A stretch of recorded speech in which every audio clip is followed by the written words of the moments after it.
All right, it says we're live. I need a countdown. I'm going to have to make a countdown video.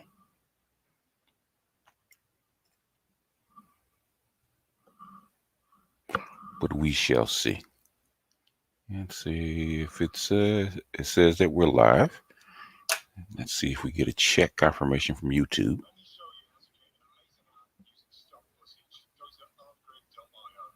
All right, there we are. All right, there we go.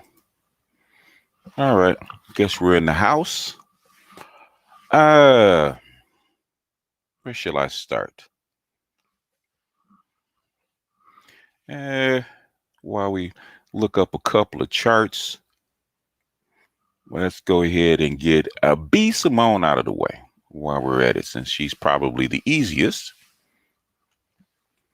Malika, what's going on? Lavaris, what's going on? Dave Tao, Sir Obi Dahu, AB, Tampa Supreme, Ix, Urban Nomad, Sheed, Rocket King, Alan Wiley. See, while we're looking up a couple of charts, let me go ahead and just get Simone, B. Simone out of the way. I was kind of, somebody had sent it to me. I sat on it, and I was fascinated to hear what she had to say. So I don't know if she'd been listening to Kevin. I don't know if she heard what I said, but evidently she took it to heart. And even if it's a front, she's starting to parrot exactly what we've been saying for a while. Is that the improvement needs to come from the female side. And if you want a man, you got to qualify. And hell, I've been saying that forever. There's a chart I had put out many years ago. Man, it's got to be at least 10 years ago. It might be longer than that. I think it was 2009. I actually put out the 3 levels of a man's commitment. And women have to qualify for a place in a man's life, for any man's life. Women got to qualify. The qualifications are different, but if other than even being a jump off, she's got to get his dick hard. So she's got to give him an erection. Just even qualify for a jump off. She's got to look decent. She got to get him aroused. Even be a jump off. Women have to qualify for a spot in a man's life. Women don't think that they do. They walk around, they yap, yap, yap, yap, yap, yap. But the thing is, they got to qualify. And they know what kind of man they qualify for. They be talking all that mess. And she knows. She knows she didn't qualify for the dudes that she wanted. You know, they cry. What they do is they cry. And what they do is they cry all the time because they can't get their way. But, like I said, we know. See, I'm looking for a Bitcoin chart, an old Bitcoin chart that I did a while back. I'm looking for the one I did back in March when the bottom hit because of the Chinese. Because that's the one that I pulled out for. I'm trying to remember his name. But B. Simone, it finally dawned on her why she wasn't getting success. So I guess her begging, let's zoom, her begging didn't work. So her begging Nick Cannon to put her on a show and whatnot to get her own dating show. I guess that didn't work. So I guess she decided to go back to the drawing board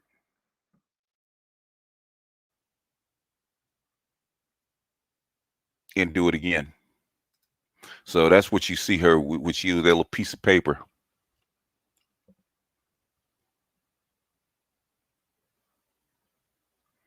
Is that it? 316? Let me see.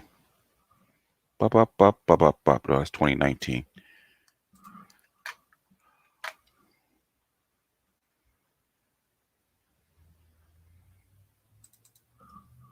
And that is, there it is. Is that 2021? Is that Bitcoin?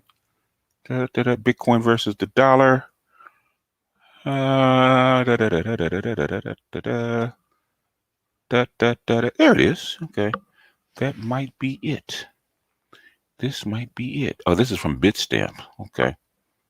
Bitcoin versus the dollar. Okay. Let's pull that one. Let's save that one.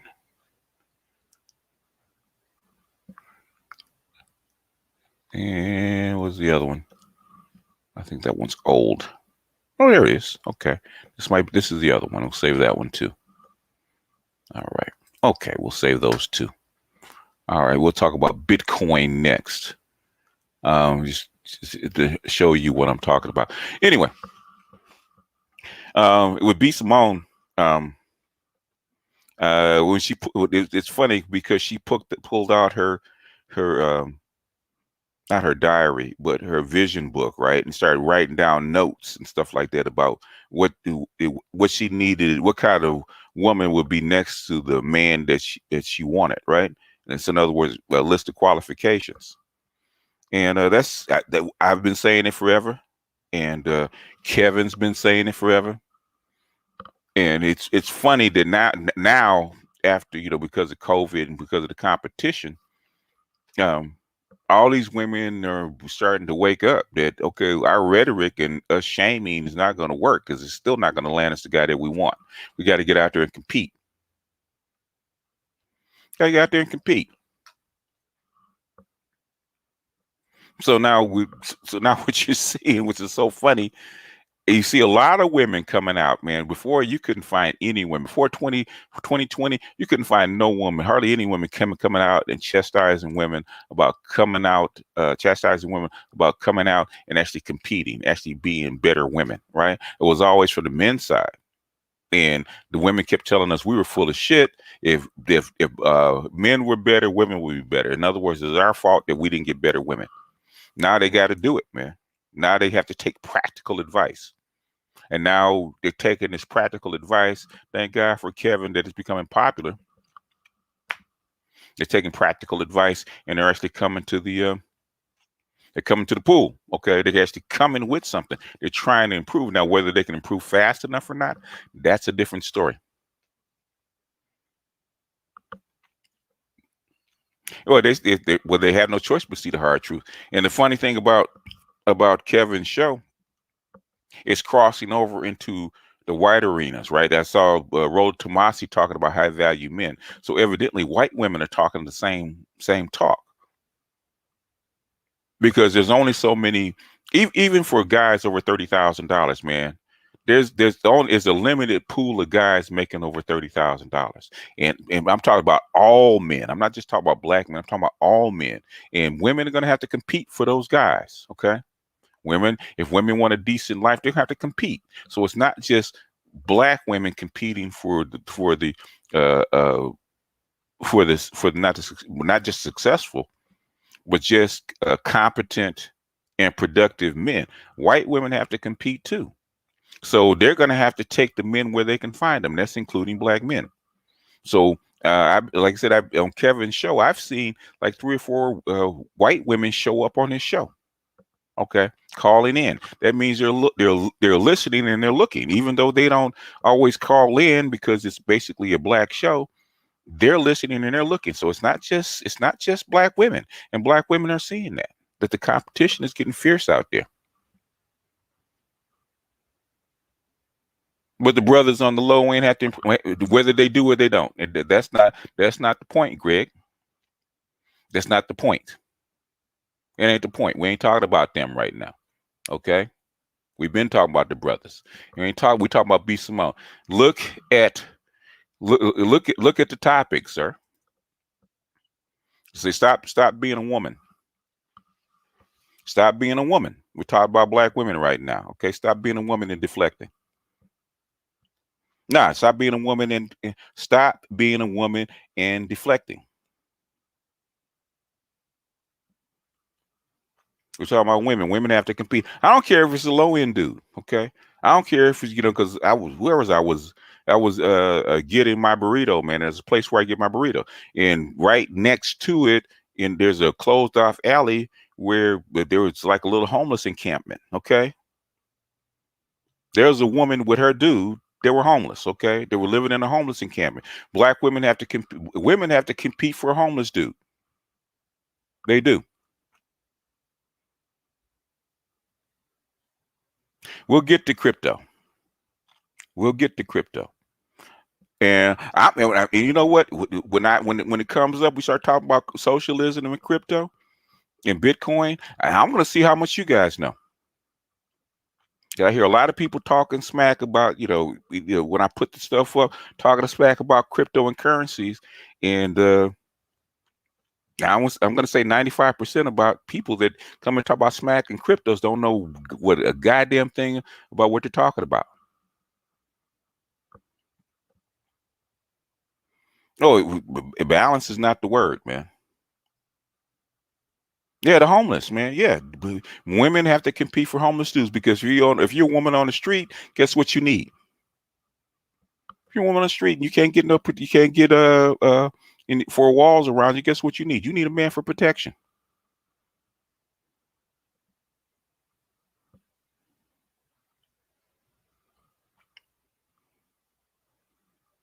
It's basically binary money. The digits, your debit card is binary money.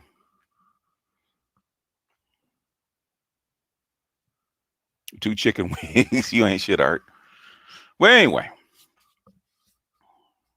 anyway, since y'all don't want to talk about B. Simone, at least not yet. Let me pull up my chart, my pictures. Let's try this widget. This is on the, and this one's on the,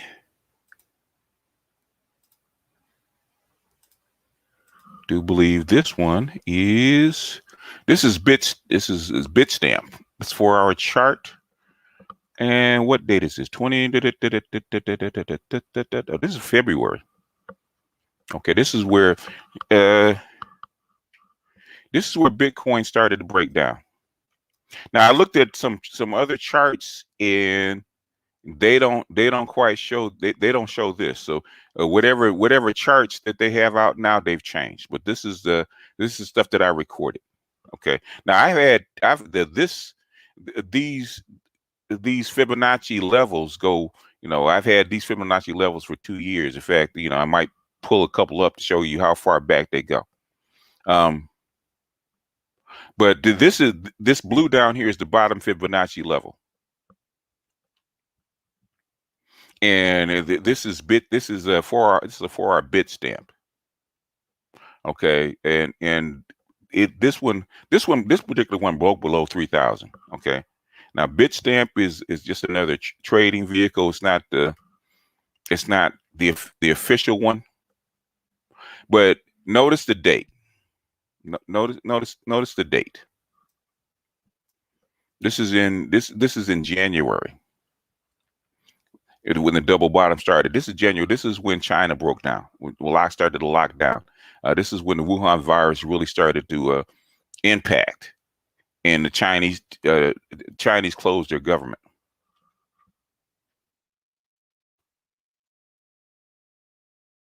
So you can see the impact. The Chinese control Bitcoin. The Chinese control Bitcoin. It is what it is. And when their economy shut down, Bitcoin went with it. So people saying that Bitcoin is magical and Bitcoin is independent of states and this kind of stuff, it's bullshit. Let's pull up the second chart. Okay, this one is a little bit more comprehensive because a lot of basically a lot of this one goes back to before 2017. But the last entry on this one when I took the snapshot because I wanted to take it because I think it was Glendon Cameron that we were talking about it.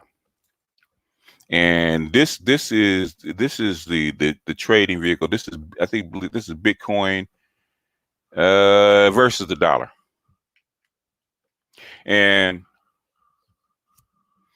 you see this chart goes all the way back to really the retracement highs right around here is when I started tracking it. And this is the blow off, the blow off before when it hit 20,000 and came down. The Chinese actually started closing down Bitcoin availability. In other words, they stopped China and Korea started closing down some of the Bitcoin conversion spots where you can actually convert Bitcoin into whatever, to money or whatever. And that's why it started to take a tumble way back then. But up here was back then was overbought. And then, like I say, down here right here in the purple, that's where the lows were. In other words, these are the bottoms. So the bottoms, the bottoms were right around what the 30, around the 3,000 level, and that's where the low was. The low was right around 3 grand. And when did the low happen? It happened. It actually happened in 20. It actually happened in the. And number one, in 2019 was the bottom. Those were the last lows, and then it happened again. Basically, happened again. Where? The bottom on this chart actually happened again. Where? In April. You can actually see the stochastics and the double bottom down here. You actually tricks telling you that it's a bottom right here. And this is during when the Chinese government closed down. You can actually see it. It went from 10 grand down to, I think, the low here. Yeah, the low here was what in if we go back to the 4 hours, it actually creeped down into the 3s before it rebounded. But those were the lows. Those were the lows. You can see when Chinese government shut down, you can see the big streak all the way down. It's like a line.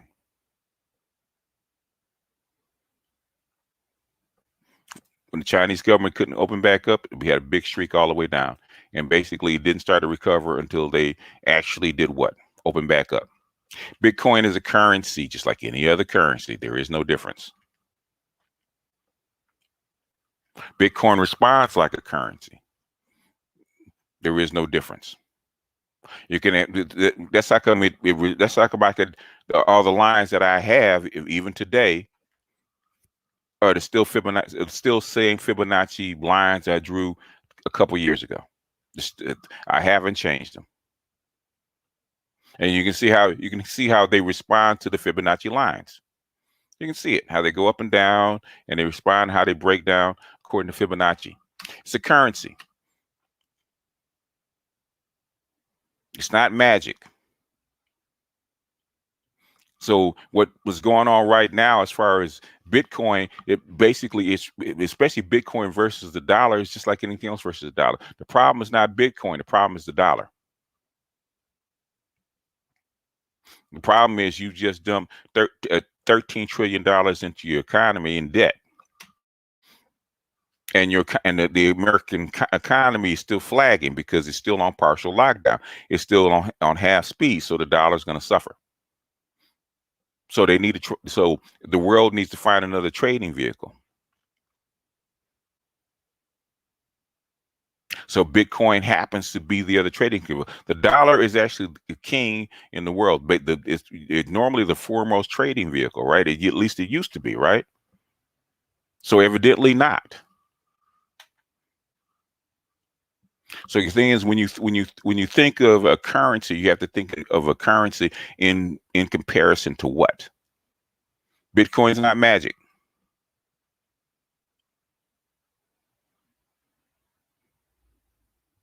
The dollar can't go anywhere anytime soon.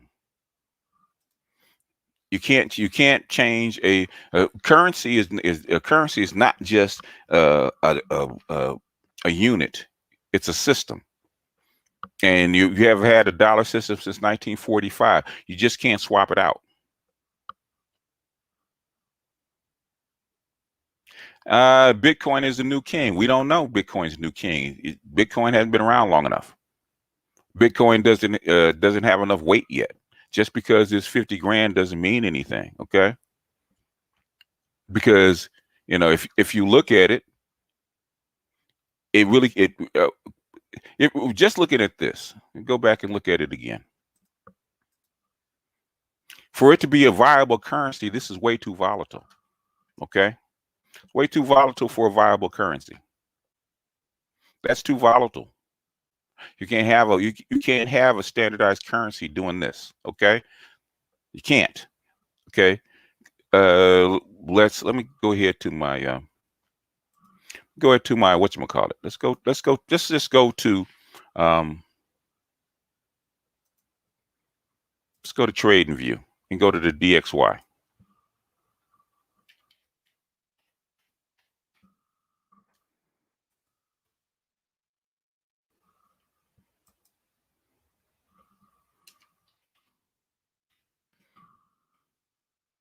And see. Here's dollar chart. Let's go full feature. Okay.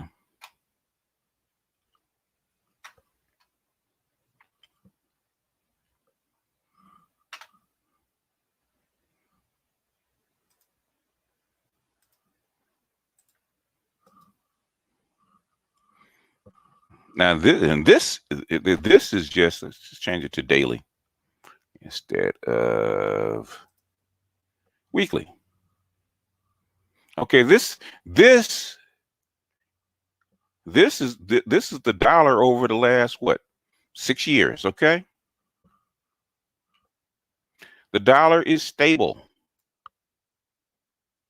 It's basically stable. Even though it's in trouble, the dollar is basically stable. You don't see those wild swings. You don't see the wild. You don't see a $50,000 swing in a dollar. Okay, because it's stable. Bitcoin is unstable. You can't use it as a. The thing is, well, you could be wrong. The thing is, you don't know because it hasn't been adopted as a stable currency yet. Because because it's not. It hasn't been adopted as a national currency or even a worldwide currency yet. Okay, it's basically, so far it's a trading vehicle for the most part. Now, people use it? Sure. But the thing is you can't have, say Bitcoin decided to crash and it went from $50,000 to 30, lost half its value. Okay, a dollar, a local currency can't do that without being in trouble. You just can't lose half your value within a matter of months. Okay, it's not stable enough.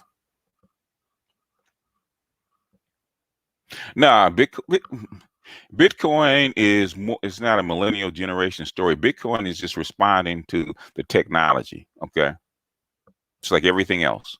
It's the environment that you're in. Now, will cryptos be the future according to the Chinese? Probably so. The Chinese are making their own cryptocurrency. That's why I put the post up, because they've been saying that for the last 3-4 years, that the Bitcoin, the Chinese dominate Bitcoin, and Bitcoin is going to give way to something else probably. And the problem, and the thing is that it's going to give way to a state-backed currency, which is probably whatever the Chinese are actually. How do they make a currency stable? It's called usage. Number one, if enough people use it, and enough people use it to the point where they use it on a daily basis, then the currency will become stable. Especially for a large enough entity, a large enough country, a large enough economy to actually start using it on a regular basis, and actually having loans and stuff like that in that currency. That's what makes it stable, amongst other things.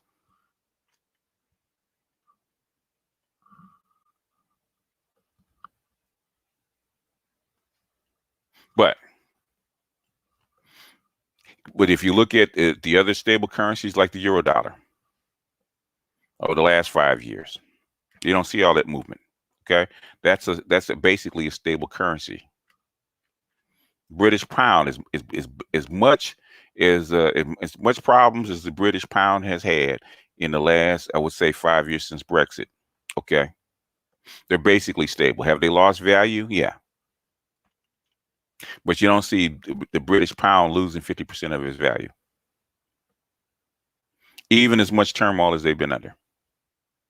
It's a stable currency. Binary. Greg Glass, you already have binary currency. What do you think? What do you think those digital dollars are?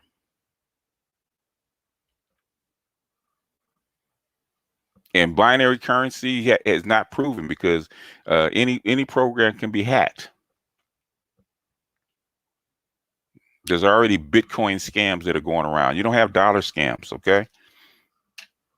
They already have Bitcoin, Bitcoin scams and crypto scams going around. You've already had ripoffs with Bitcoin and other cryptocurrencies as far as people, what is it, ledgers and stuff like that. You've already had it, so it's not stable. So is it the future? Probably so, because the Chinese are deem it so. But it's going to take something. What the Chinese are going to do is have what they call a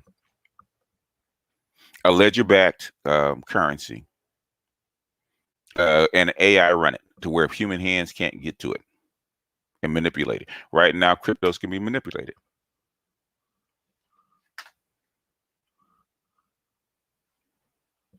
Blockchain is the future, but it's not here yet. What kind of blockchain? How are you going to implement it? Everybody says blockchain is the future. How are you going to implement it? That's the issue. See how many minutes we got. All right, we're already 30 minutes in. Go ahead and invite people up because I'm on. This is Shatterpoints are always going to be short. So I'm not going to be here 8 hours. And so we can have a discussion on socialism because most people don't understand what socialism. Let's get to the last point and then I'll open it up. Socialism is not state sponsored. Okay. It didn't begin as state sponsored. Okay. Capitalism is state sponsored. Capitalism has been state sponsored from the very beginning because capitalism forced people off the land, imposed taxes,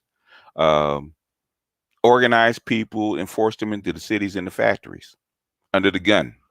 Capitalism went from country to country with imperial powers forcing other countries into capitalism and forcing them to force their peasants off the land and into the factories and into wage jobs. Okay.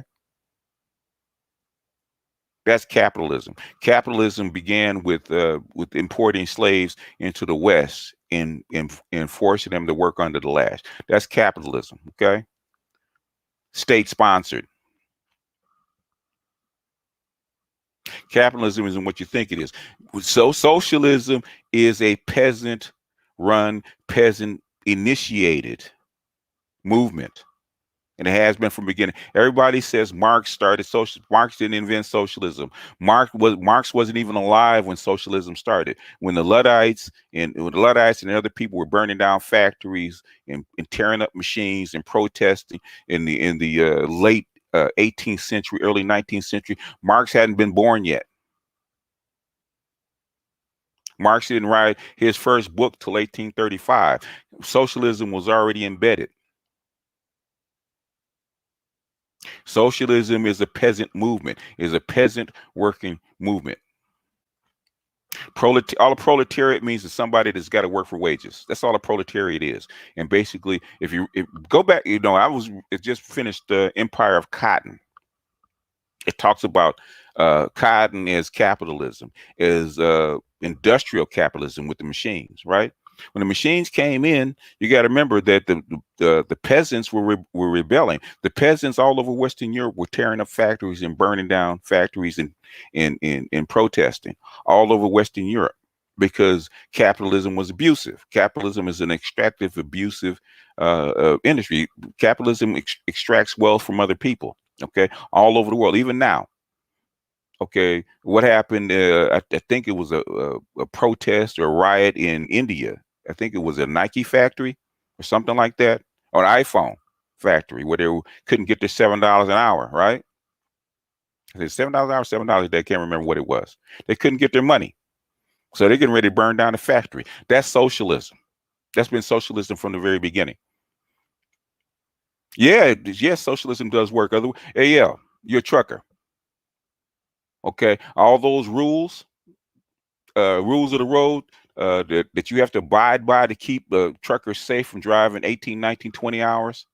Okay, the wages that you get, that's socialism. Go back and look at the International Truckers Union. That's socialism. Does it work for you?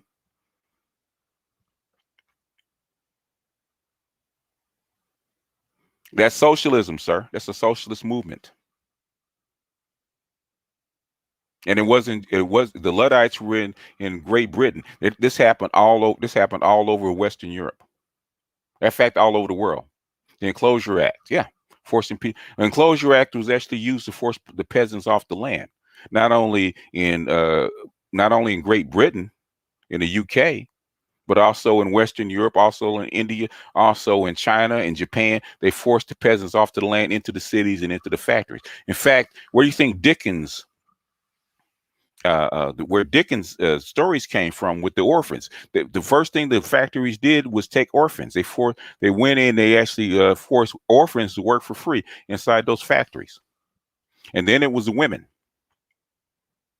Capitalism was working kids 14, 15, 16 hours a day. Okay, your 8-hour work week is socialism.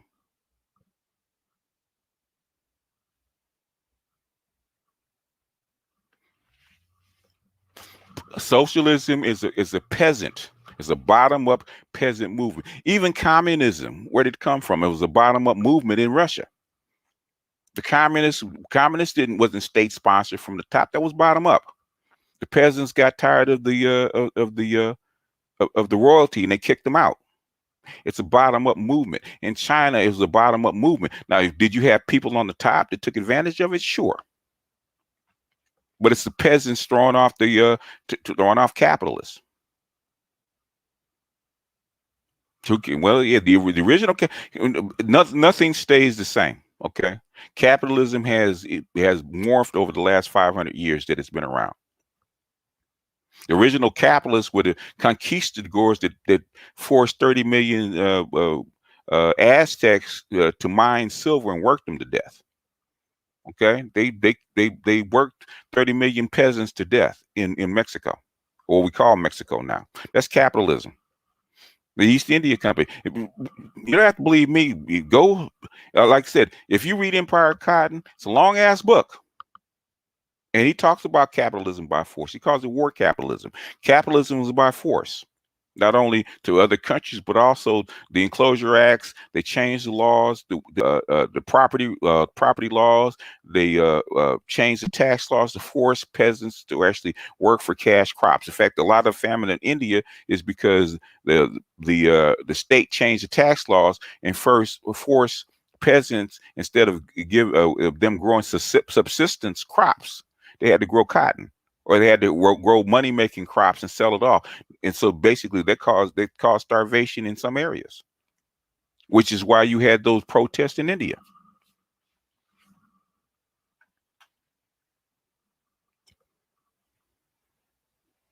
Well, yeah, any system is going to refine itself in 500 years, but a lot of that stuff still goes on, man.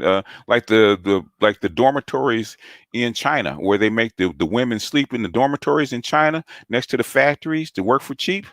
Man, they did that back in the basically in the 18th century, because literally after a couple of months, people would start escaping the factory, so they had to lock the factory doors to keep people from escaping. Early capitalism is not what you think it is. Capitalism is not this magical thing that just happened, that just worked. There's a lot of bodies. Um, Capitalism actually built on a lot of bodies, lots and lots of bodies. You might. It could fail. It could fail tomorrow. Capitalism is on its knees right now. Capitalism could fail tomorrow.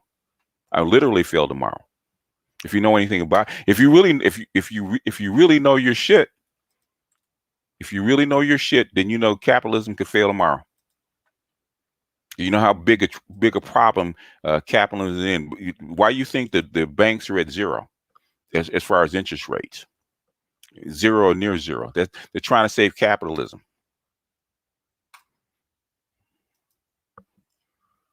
Why do you think you got into all that trouble with the derivatives and stuff like that? That's capitalism, boss. That's not socialism. That's capitalism. And without some kind of restrictions, that's what capitalism will do. Basically, and I was, because I just finished it, and it's something that the author said right at the end, right? He said states, because remember, states are a very recent thing. Like the states didn't start forming till like the late 17th, early 18th century, right? That's as far as statehood was formed. So capitalism and statehood actually rose up together. They're almost inseparable.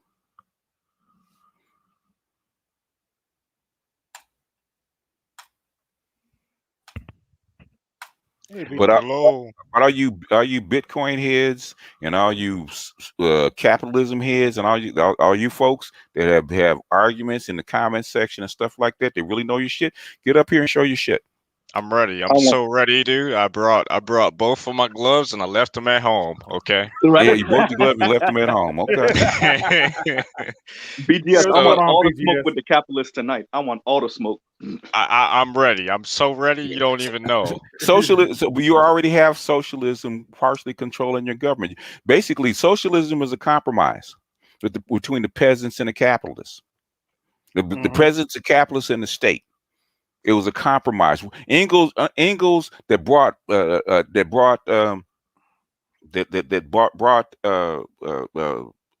Marx from Germany. Marx was not born in England. He was born in Germany. Okay, Engels owned like 3 or 4 factories. Okay, why would a capitalist bring a socialist to England? You wanted to avoid make that make sense. Why would a factory owner bring socialists to England? He didn't want to see the pitchforks. He didn't want to see the pitchforks. What do you think happened? What do you think happened in the 30s when you got enhancement of unions? Enhancement of unions. Oh yeah, you had, Social Security. Yeah, during the Depression. You had the pitchforks. Yeah, pitchforks and explosions. Yes, what do you think? What do you think is going on? What do you think is going on right now? What do you think is going on right now with with stimulus? That's motherfucking socialism, boss. Why do you think they doing that? Oh, we don't like socialism, but we give everybody foreign aid and welfare. Ain't no socialism in America. Yeah, he took them stimulus checks, bro. You ain't gotta ask. You know he did. Damn right, I took that stimulus check. I ain't trying to hide it. No socialism, but yet we got corporate welfare. What's tax cuts for the corporations but socialism? Capitalism has been part of the state, hand in hand with the state from the very beginning. So we call it that. So the state intervening for a capitalist is not socialism. Okay, it's called state capitalism. It's called fascism. If you really want to know what it is. Yep. Yeah. Ding ding ding ding ding. That's why Mussolini already told y'all. This is why. A lot of times when me and you talk, I might sound like I'm being derisive or dishonest when I have these conversations with you. I have no idea. I have no idea what you sound, PK, because you're all over the place. I know it. Hold on, yeah, I mean, PK? Dishonest? What are y'all talking about? Come on, man. Come on, man. Sometimes PK be fucking high, man. That's his problem. Yeah, sometimes I drink a lot. Yeah. He may be a stoner. He may be a drunk. He may be an asshole. Well, Iggy, the link is right there, Iggy. Come out of the comment section. First of all, I have no idea what you talk about the chaos in California. Come out of the comment section. Excuse me. First of all, good evening, Master Teacher. How you doing, sir? It's been a long time, my master. Hey. How you been? I've been pretty good. Yeah, it was just good. That's good to know. Yeah, it's been a while since I've been in one of your hangouts. Can you believe it? I Man. don't have them that often. So I don't blame you. I mean, like it's like it's like the old Danny Glover or line, I'm getting too old for this shit. Yeah. No offense. Hey, what's up? It's Obi-Wan Negro Kenobi out this joint. What's up? I just wait. I have a simple question for people that hate socialism so much.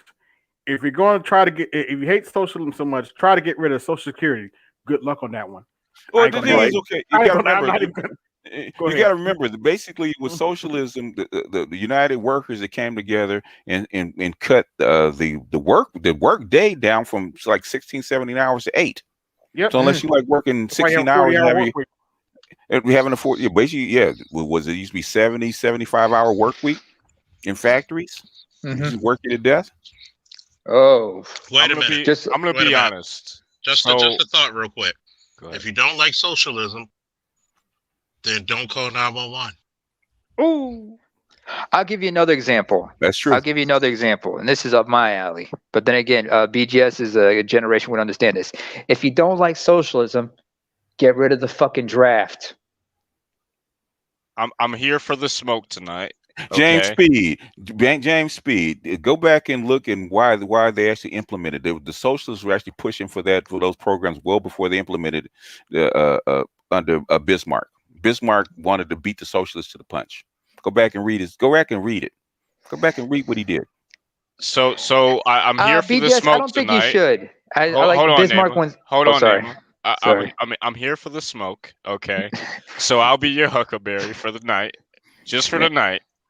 All right. I don't really care for socialism too much. Why not? Well, I'm gonna be honest with you. Okay. Socialism is a flawed system. Oh, it's not. Okay, really? Okay. Okay. What would it be like without it? Well, let's see. We could just have slavery running rampant. We could do all the things. You know what I mean? Like I could go in deeper than that. But, the machines killed slavery, not socialism. For sure.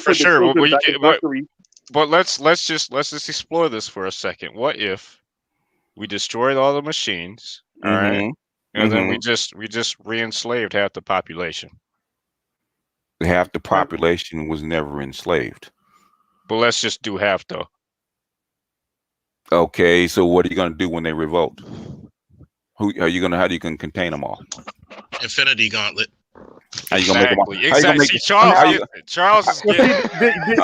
He have no profit if you destroy the machines. Exactly. Infinity Gauntlet. Well. Okay. AV gets it. AV and Charles are on it, man. See, so in other words, okay, so you get rid of socialism. Okay, okay, that's not even really an argument. But go ahead. Okay, come on, listen, BJS, you got to see the humor in this. Let me try again. Okay, hold on. Let me try and come up with this. Well, we know he could make money from Infinity Gauntlet condoms. Exactly. One snap and you're gone. One snap and I'm gone. Why are you knuckleheads in the chat? Okay, open up I can argue in the comment section all day long. You have a line to talk to me directly. If you really got something to say, and you really got something important to say, you really think your argument can actually hold water, hit the link and get your ass up here. Well, the problem is you got to be able to wash your ass with water before you can hold it. Because a lot of people up here, I said it. I wanted some smoke tonight, but certain cowards didn't want to show up. So fuck it, I'm gonna poke the fucking bear and I'm gonna dare the motherfucker to wrestle. See, by the way, I gotta talk shit to PK real quick. I actually do have legitimate arguments against socialism, like legitimately. But okay, I'm not gonna do. Well, the thing is that to a certain extent, it bars. What do I call it? Hold on a second. I actually do. I believe it or not, I do have legitimate arguments. Well, then spit them out. God damn, I've been drinking. Hold on a minute. Like, let me collect myself. No, ain't no motherfucker. You spoke up. You should collect yourself before you spoke up. All right, here's the thing. The bottom line is this. you end up with a system that lacks a lot of competition, and the only way that competition flourishes is an environment that's healthy for it. And unfortunately, socialism doesn't encourage a healthy competition. It just doesn't. If we set everyone at the same level and say, "Hey, go compete for resources," if we provide those resources to them through the means of socialism, unfortunately, what is their motivation to compete? Their motive or their motivation to actually do it, engage in what, capitalism, right? To engage with the system at all, not necessarily To just engage capitalism. engage with capitalism. Shouldn't people have a right to live the life that they want to live? To a certain extent, yes. What do you mean to a certain extent? Well, the thing is right now, what we do is, and not even just here in America, but across the world, even in socialist states, what we do is we hold people to a certain level of, what do I call it? Not necessarily viability. Is that the right word? But You responsibility. mean accountability. You mean accountability. Okay, that was well before capitalism, sir. People held each other accountable in their own clans. I agree. But the thing is, though, is that wasn't socialism or capitalism. So the thing is that, when you have a socialist system only and it's ran in that way. Okay. Where has there ever been a socialist system only? Well, there you go. That's the rub. In other words, what happens if you have a capitalist system only? You end up with some problems. A lot of problems. Okay, Yeah. but like what? No, what problems you end up with? Whole lot of them. I mean, the list is endless. We could go on and on for days about it, but you end up with things like slavery. You end up with things like worldwide domination through the means of Really? control. No. Yeah, I mean, like competitiveness. NAFTA and the Telecom Act. Yeah, You a mean lot, that a type lot of stuff? A lot of issues. It's not a perfect system either. The closest thing you had to a complete state-run capitalist system is Nazi Germany. What happened there, sir? Yeah, there you go. Ooh. Well, really? Yep. Okay, so when you compare Nazi Germany to people not being motivated to work, which one you gonna take?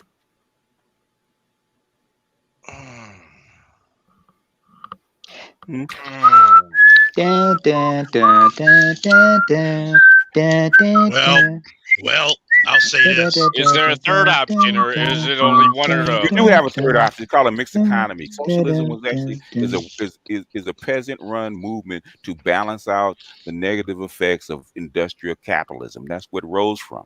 Okay, there was no social. Before that, it was the king and it was a king and other leaders that actually balanced that. In the church, actually balanced out the vagaries of the abuses of the peasants. Okay. So it sounds like you got me and I got you. So I think I'm got. So go ahead, you win. No, I'm asking. I concede, sir. Okay, well, you said you had a viable argument. I just want to know what the viable argument was. That was the viable argument. You defeated it. Good job. I'm only making an argument on behalf of the folks. Like I said, I'll be a Huckleberry tonight. I'm gonna be the I actually have a question for them too, PK, because so my issue is, okay, you want to be a hyper-capitalist. Okay, that's perfectly cool. But every system has its negatives. And when you talk to hyper-capitalists, these neoliberals, these free market people, they never talk about the negative because it's bad. Killing of unions, NAFTA, the Telecom Act, all of that shit. Nobody want to talk about that shit, right? When you took off a socialist idea, which is the Glass-Steagall Act, to actually regulate the banks and keep it from going. Keep the banks from going nuts. Investor banks and commercial banks. Commercial banks. What happened? Hedge fund managements. What happened in 10 years when you took off the socialist control off of capitalism? What happened to just the banking system alone, sir? Crash. No, my support. I'm asking. No, don't kick the chair. What happened to it, sir? That's what I'm asking, because that's socialist control. That's state-run socialist control. I've never said that a complete socialism was not designed to be run as a market system. It never was. Socialism was actually a system, a government system, a bottom-up worker system to actually get rid of some of the bad parts of capitalism. Nobody ever did. The workers, the unions, never tried to get rid of capitalism. They tried to work with capitalism. They act as a counterbalance of sorts. It's a counterbalance.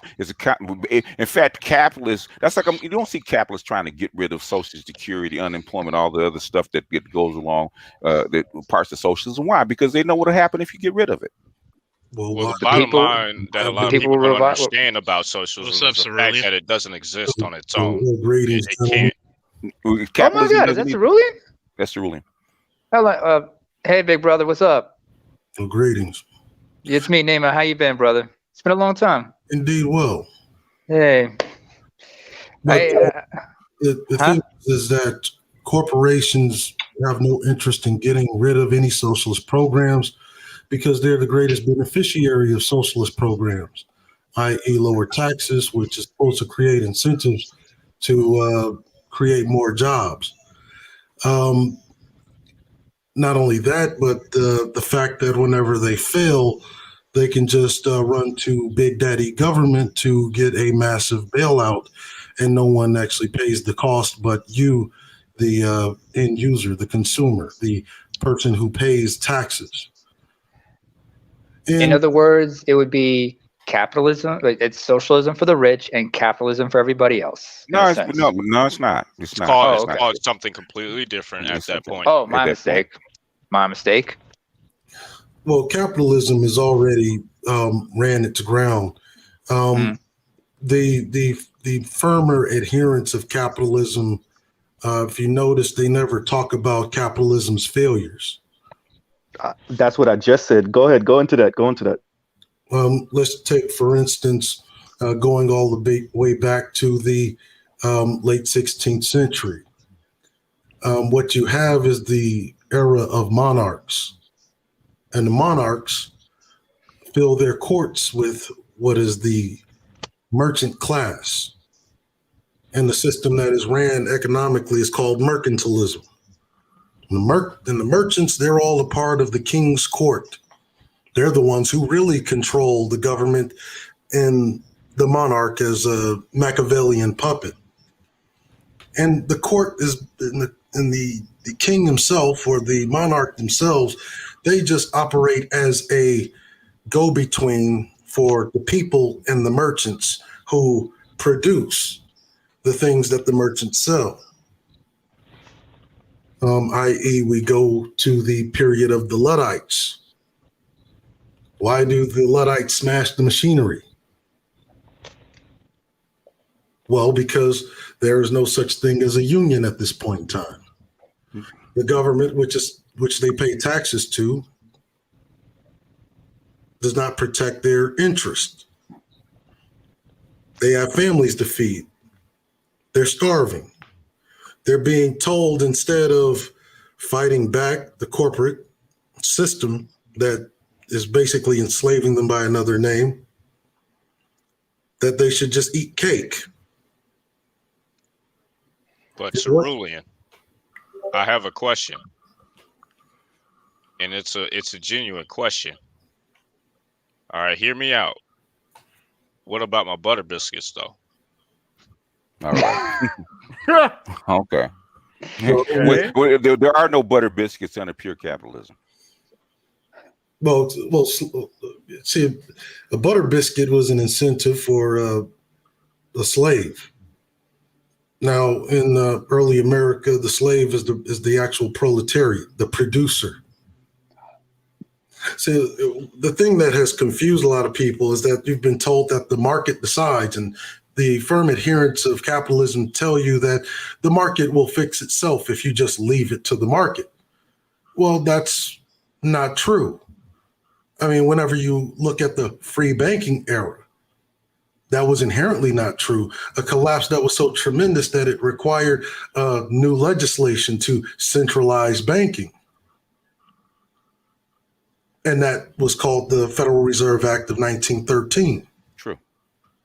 Now we fast forward 20 years of that, of crony capitalism, unchecked regulation. Well, the thing was that they didn't know that there was regulations to be needed because they assumed that the market would once again fix itself.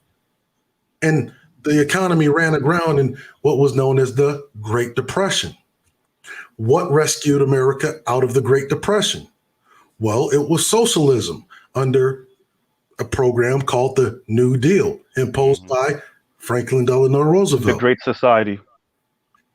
Well, the Great Society came later. Well, the Great Society, you would have to wait another 30 years. Mm-hmm. Now, the Great Society Act, that was actually supposed to allow, say, for instance, Black people into the socialist programs of the New Deal. Mm-hmm. But the problem, and also to give because the United States actually got under the dollar system and they were at great wealth coming into the country, they wanted to distribute the wealth a little bit more evenly. So the Great Society not only did it for Black folks, but also pushed a lot of white folks out of poverty by distributing more of the money out into the population. Well, the problem is that that system is good when you're in a war economy. It really is. Like, unchecked capitalism is really good for a war economy. I'm actually of the opinion that a mixed system is best, but in certain times you have to switch systems. That's kind of where I stand. How so? Because you need to ramp up. You need to switch systems because, unfortunately, in times of war, in times of strife, you need to ramp up production, and you need to do that under extreme means, regardless of how the populace feels about it. Basically, those socialist principles under the New Deal were still in place when we were fighting in World War II. In fact, even more so. Because it was even more strict because you had ration stamps and stuff like that. Okay, which is even more socialist. And you had what do they call price? You had price fixing to keep prices from rising too high, all that kind of stuff. That's even more socialism. So that's not capitalism. I would argue that's actually more along the lines of I would say almost communism at that point. That's a different system. Okay. The difference between socialism and regular socialism, because communism is just socialism, right? The only difference is that communism is authoritarian and not democratic. Well, democratic socialism is Sweden, Norway, Denmark, Germany, France, and what have you, right? Well, authoritarian communism. Authoritarian communism is the Soviet, or the old Soviet Union, China, and North Korea. That's authoritarian because they're authoritarian countries. That's the difference. Well, that's excuse me, BGS. Difference between is that in communism, individuals do not own the means of production or distribution. The government is the sole controller of the means of distribution and communism.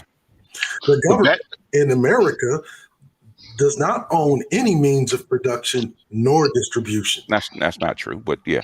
Excuse me, BGS. One question. There's a mediator for funds for those who produce. Now, you have public power plants. You have things like the U.S. Postal Service. You got a lot of people. You have lots of government sponsored means of production. Those are services, huh? But it says, in other words, goods and services are means of production. The best systems seem to be the social democracies of Sweden and Norway. They have probably the highest standard of living. Life expectancy is better than the world average. Don't forget the Danes. They're very particular about that. Hold on. Including all of them. And thank you. Life expectancy.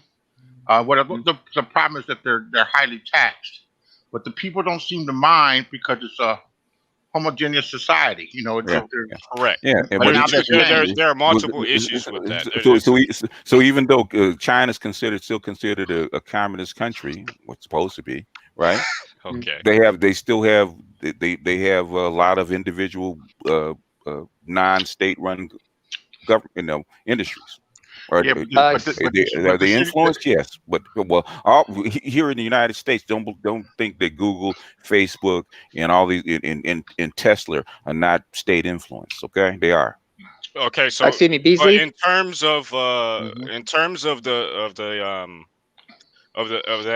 particular region you just mentioned a moment ago, those particular areas have their own set of issues. For instance, they have Iggy six figures. Norway has 5 million people, not 50. Okay, correct. There is a whole plethora of reasons why that system works for them Stays at dark this for 6 particular months after moment. it's cold as hell.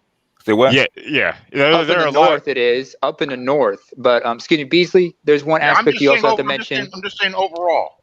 Yeah, overall, but if there's one aspect I think people also forget regarding the social democracy, and that is social contract between the society and the government.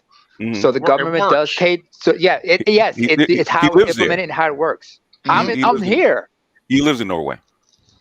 Well, not only this is the thing. I think that let him explain it. But he lives in Norway. You asked him a question about how socialism works in Norway, and he lives there. Let him explain it. Yeah, there's a thing of the concept of social contract between the society and the government. So yes, the government does tax the people greatly, but the people are rest assured to know that the taxes they pay goes into the social services that will help the people in return, like parental leave, even childbirth, low cost when it comes to an affordable health care, affordable nursing care for elderly, good quality affordable education for kids, especially preschool and kindergarten, and things like that. So they put them in social services to help to assist the people as a sign of good faith and whatnot. So the people understand that they're being entirely taxed, but they know that the tax money is being used properly by the government. They're not uptight about getting taxed, and it's going to people just like them. Yeah, they understand with aircraft carriers and submarines. Same thing with Germany. Germany's the same way. Yeah. So this is the thing that I wanted to bring up, is that the reason that system works for them is because they have a homogeneous society, and it works. Not only that, there are a lot of factors that go into that. So, for instance, they have a smaller population. It's not that homogeneous, because let's understand that the population is 5.3 million, but 800,000 of them are immigrants. Correct. And about more than half of them are from within the EU and North America. The rest are from other parts of the world. And that's changing within the past 5-10 years. Yeah. What I'm getting 20 at, actually. 2030. What I'm getting at is that presents its own set of issues, right? Because I mean, there's been an issue with you guys' population rate. There's been issues with you guys' issue as far as changing of the cultures and things of that nature. So it doesn't come without its own set of issues. And not only that, this system. Correct. That comes with its own set of issues, and not only that, the reason that it's allowed to exist is for the simple fact that it's allied with other nations. Because outside of that, you couldn't exist. Because let's say you get invaded by Russia. Yeah, let's say you get invaded by Russia. All that shit gets turned on its head immediately. I can guarantee you, the social democracy gets turned upside down. How so? How so? Because it can't. Unfortunately, that system on its own can't stand up to the might of a larger group. So say it was capitalist and he had a larger group that did in, what difference would it make? But you're asking me a hard question that I didn't make. I didn't make that argument. No, the thing is, you're making an argument. You're right. Sorry, I'm your huckleberry. Hold on. I'm sorry. Let me try to figure this out. Give me a second. Let me think about it. All right. Because somebody else jump in while he's figuring it out, because you didn't think it all the way through. Well, they're all members of NATO, and they've all done that, and they're supposed to pay into that. And by the way, that's socialism also. Yeah, and they're gonna they expect to be protected from Eastern aggression by the United States and NATO. Well, the problem is that in return they don't spend such a large amount of their GNP, of their money. The United States spends close to $1 trillion on defense. It's a little bit more complicated than that, but go ahead, Cerulean. The problem is that everybody loves socialism. Everybody loves it. Corporations love it. You all love it. If you are a product that enjoys, say, Social Security, military defense, you love to participate in taxation, which is why you've never challenged taxation. Yeah. If you're a product of immigration, that's all socialism. Why is socialism? Why is immigration socialism? because that's socialism for the corporate workforce. No, immigration's been well before there's socialism. Oh, yeah. Immigration's been part of life for all countries for a very long time. Why is it socialism? It is absolutely socialism. You got to think, going all the way back to the Homestead Act. Wouldn't immigration and a cheaper workforce, which they did well before socialism under capitalism, isn't it a capitalist idea, sir?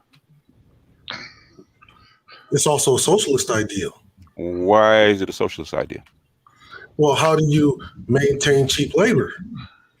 Well, you have to flood the market with those that are willing to do said labor.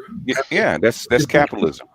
That's also socialism. That's capitalism. That's capitalism. Also socialism. No, it is not socialism. Socialism. Socialism will not allow a whole bunch of cheap labor to come into the country. They would say that you have to give these people a living wage, a commensurate wage. That's socialism. No, it's socialism. Well, let's just do the math.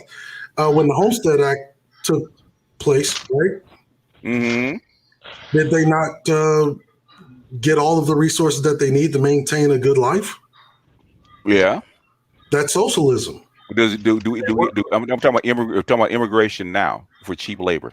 The Homestead Act is because they didn't have you have all this raw land, you don't have a population. Okay, even immigration now, it's part of elements of capitalism to inflate the labor force to keep wages depressed, but it's also socialism. In fact, that in the fact that whenever they come here, they don't have to inject any capital into the system in order to take advantage of the freedoms and things that are offered by said system.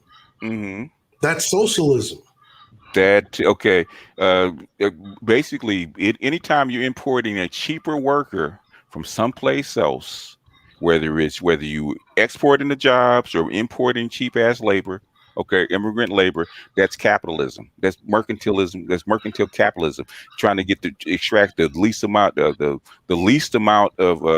most amount of profit with the least the least amount of wages. That's capitalism. What I'm saying is that the fact that there's no immigrant workforce that has come here that has not been lifted up by said system. You can't, under certain circumstances, you can't be lifted up in a capitalist system. Okay. Yeah, that and working 16 hours a day. Yeah. So if you can't be lifted up by your own bootstraps in the capitalist system, that is more socialism than it is capitalism.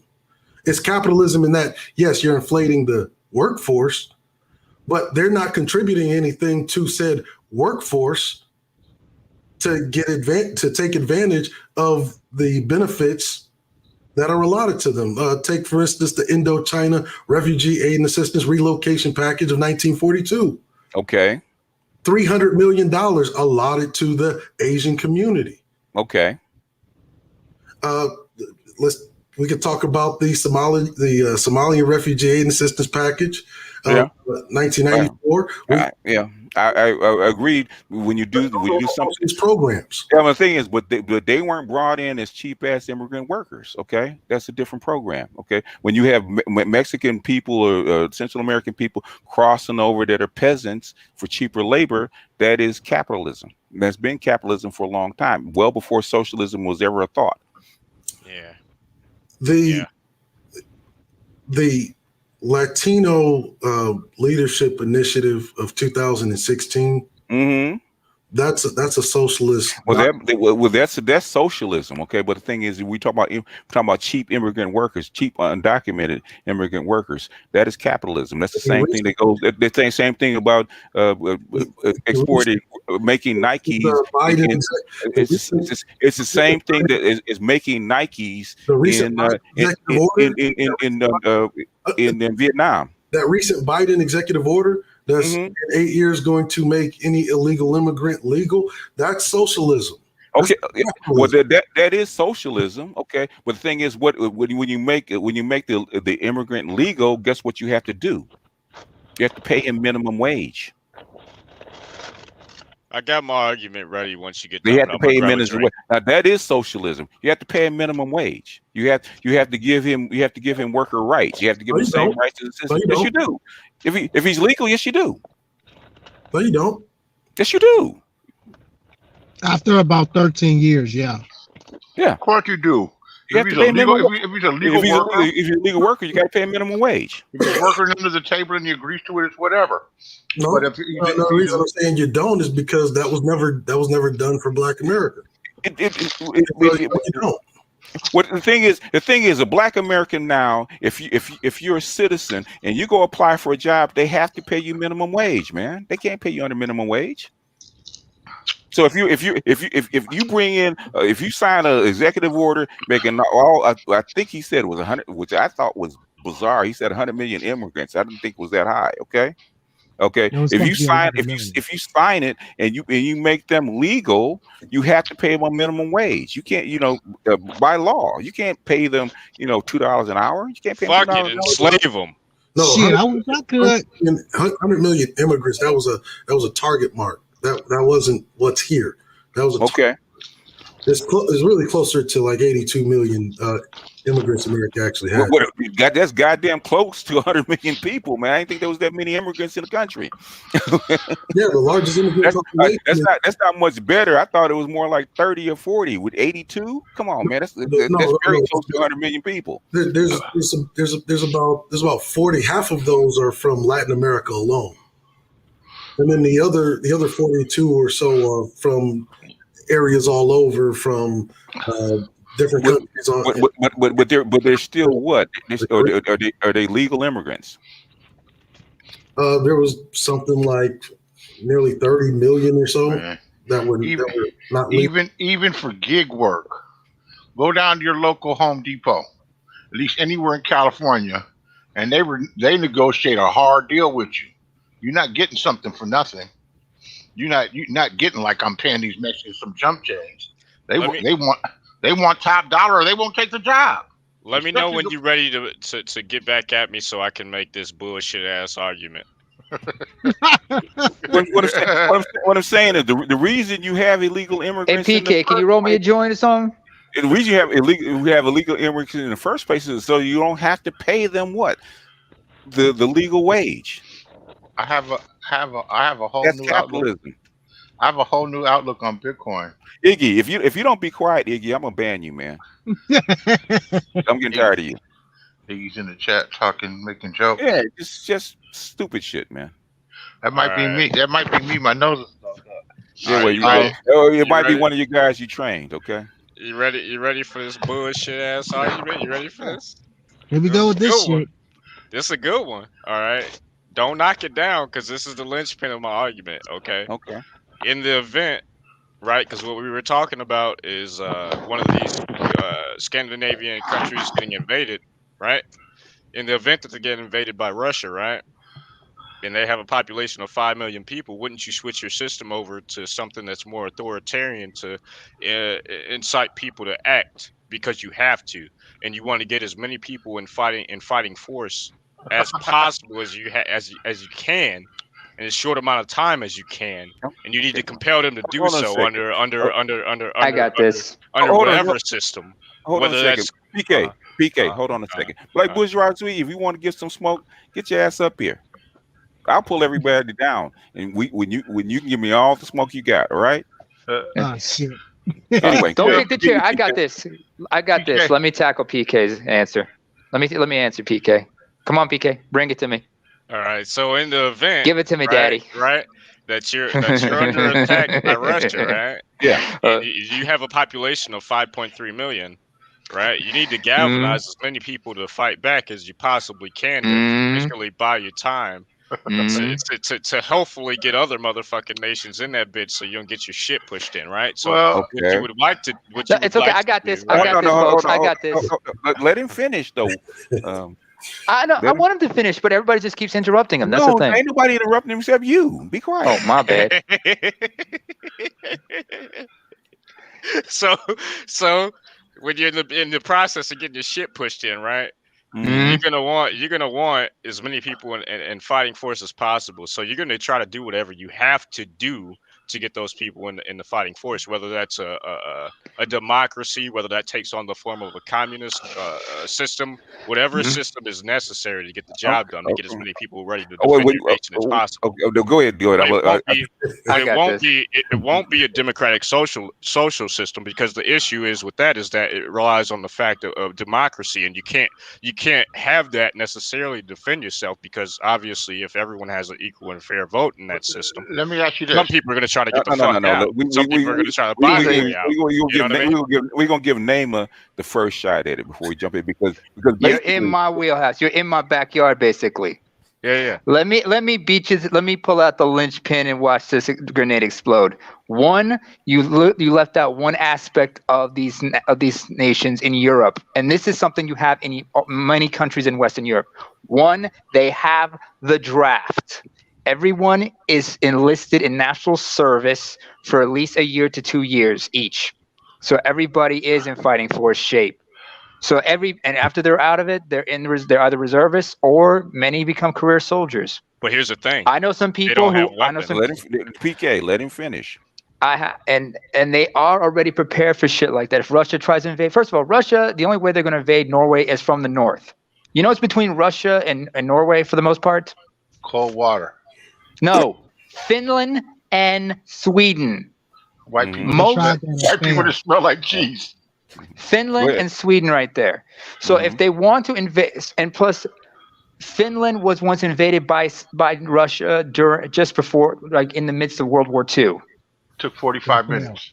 No, it took about a year. It took about a year, and plus the Russians could not. And plus the Russians could not deal with the fucking terrain, because Finnish winter was too harsh even for the Russians. And afterward, but eventually they won, but it was through overwhelming firepower. But they could not really be as effective as they wanted to be because of the weather conditions and the fact that they had no lack of knowledge of the local terrain. So let me ask you a question. And the Scandinavian countries, they learned from that and they prepared them. They've been preparing for shit like that since the Cold War. Let me ask you guys a question. Go ahead. So okay. I'll go after you. So how come the scenario hasn't taken place in the past 60 years? Oh, that's a whole nother. I can't even do it. We're talking a lifetime. One good answer. What's the incentive for them to be invaded now? We're literally just throwing shit at the wall. Okay, BGS, you got to work with us. All right, we can't. Oh, okay. I'll go on mute then. Okay, I'll let you guys fight it out amongst yourselves then. Well, can you? Okay. The year in which NATO was created. Yeah, NATO. It's because there's a pact. What year was it the North Atlantic Treaty Organization. 1945, 1946, right? Right around the same time they came with the United Nations, or maybe a little bit after that. Let me check. Yeah, a little bit after that. I'm gonna look it up. That's when it happened. Yeah, and NATO was right afterwards. Afterwards. There's your answer as let's to not why. forget. Let's not forget. One at a time. When you guys can't talk at the same time. Which means an attack on Sweden is like an attack on the United States. There's a bunch. NATO is a bunch. Oh no, they would have to. No, if they want to attack Sweden, they have to do it. Sorry. The main reason you have NATO is to keep the three great powers from starting bullshit again. Russia's actually secondary. I listed this earlier as a caveat, and why I said that this has to be a pretend scenario. Okay, so we need to skip past this. Okay. Okay. PK. Let's do away with this, right? Okay. You have 5 million people. Nobody wants to fight, right? Yep. And you tell them this big ass army to come in to take you over and make them do and actually take over your country. Okay. Yeah, bro. They're about to spit roast you, bro. What you gonna do? Yeah, what you gonna do? So you're gonna get 5 million people and get off their ass, and guess what they're gonna do? What's that? You're gonna fight to protect. Yes, because you're protecting your own home. You're protecting your own ass. Under a social democracy. You think so? Yes. That's not what happened in World War II. That's what happened. I mean, in fact, in World War II, when the Blitzkrieg came, most of them acquiesced to the Germans. The French put up a nominal fight. The British fought, and were almost down for the count.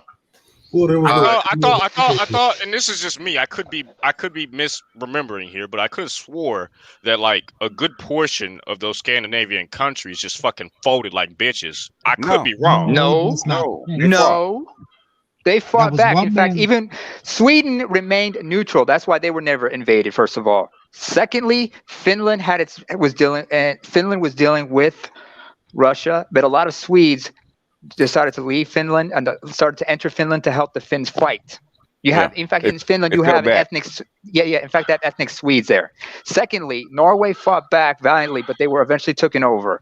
But there is whatchamacall, there's something, forgot the name. There's this dam. They had a National Geographic documentary about this one mission by a bunch of by a bunch of Norwegians who were trained by the British in sabotage, because they tried to upend the Nazis' hard water type of program and shit. Because they were in this one place, I believe. I think it was. They tried to kill this powerful colonel. Yes, that's too. Heydrich something. There've been movies and books about it. Yeah, Heydrich. Yeah. But go into the rest of your argument, BGS. Go ahead. In other words, you have a really good incentive for taking up arms and fighting back, especially if you're a sovereign state. It's because you're protecting your homeland. Okay. Yeah. I understand that, but let's say that let's just pretend for another. We need to suspend our disbelief for a second, okay? Let's say, for instance, they decided. TK, you're really trying. I'm trying hard, bro. I'm pulling that straw. All right. Okay. Well, good. This is your last pretend scenario. Okay. All right. Last one. Here we go. Let's say they decide to invade today. What's the difference in between them invading today versus invading back during the times of World War II? What has changed in that time period? A lot, right? Technology. Yeah. Here's one thing I can answer that. I can answer that in a very simple way. And in particular, when you look at, take for instance, the Russian Navy, the biggest assets that it has is its submarines. They have more submarines than they do surface ships. Mm-hmm. And none of them are individually on their own as powerful as a Seawolf. What's that, a nuclear sub? Seawolf is a fast attack. Okay. Now, Norway is protected by the United States Navy. True. Russia wouldn't dare try to invade it. It's two words. Nuclear weapons. Absolutely. Mutually assured destruction. It's secret. There's mutually assured destruction. That is the secret behind NATO and Russia not invading into Europe. It has nothing to do with anything else. It's called nuclear weapons. Like one of the United States submarines, a Trident, a Boomer, which is a nuclear missile defense shield in the water, submerged, where you don't know where they could be. There's some in the Arctic. There's some in Norway, in places like the Baltic Sea. If Russia tried to invade, one Trident submarine is enough to destroy and level the entire continent of Asia. That's a stretch, but yeah. No, not even a stretch. That's a stretch. Intercontinental ballistic missiles are real. They're real, but I'm saying is the amount of damage they can do is talking about the entire continent of Asia. That's a stretch. Well, man, you get a nice little city with a hydro bomb. Yeah. In fact, that was when I was a kid. I was planning on going to the University of California, Berkeley, to study. Did you? Yeah. Again, nuclear primed weapons. Nuclear chemistry. Nuclear primed today are not what they were 60 years ago. They're higher field. Well, if some of them have, but also they tuned them down because of the destructiveness. They've actually tuned them down to where they're not quite the big bombs. They looked at the goddamn Tsar bomber and they said, it's too much because because the refining of nuclear material today is such that you don't need as much material for a nuclear. What I'm saying is, what I'm saying is, 60 years ago. what I'm saying is like 20 some odd, maybe even 30 years ago, they started making them not so powerful because that's not what was needed, because they were back then they had the big bombs were overpowered. Well, And they were you too know much, the and first time. they're afraid of nuclear winter and nuclear fallout, all that kind of You know the all that first. kind of stuff. So they're more nukes are more tactical now than they were Well, you 30 know years ago. I mean, how you many know the first. intercontinental Anybody ballistic hear me? think is on a Yeah, we can hear you. how many I was saying. intercontinental ballistic missiles do you think are on a Trident submarine?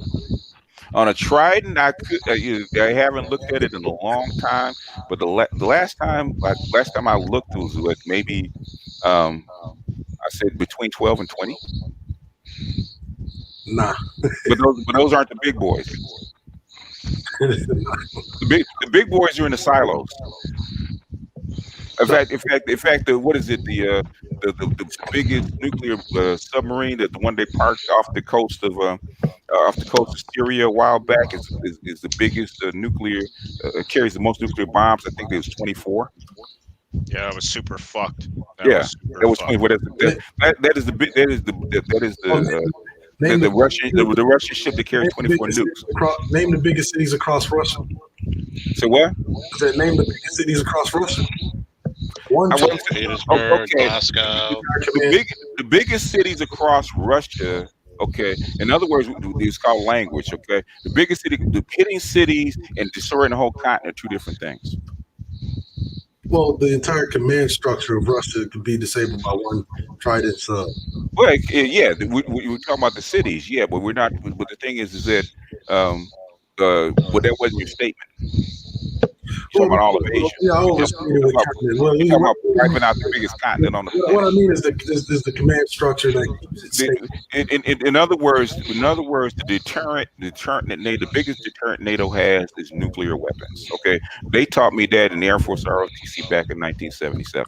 Well, the thing is that, you know, I told everyone from the beginning, suspend your disbelief and act as though NATO isn't a thing. And in the event that we progress to today's current society, or excuse me, technological level,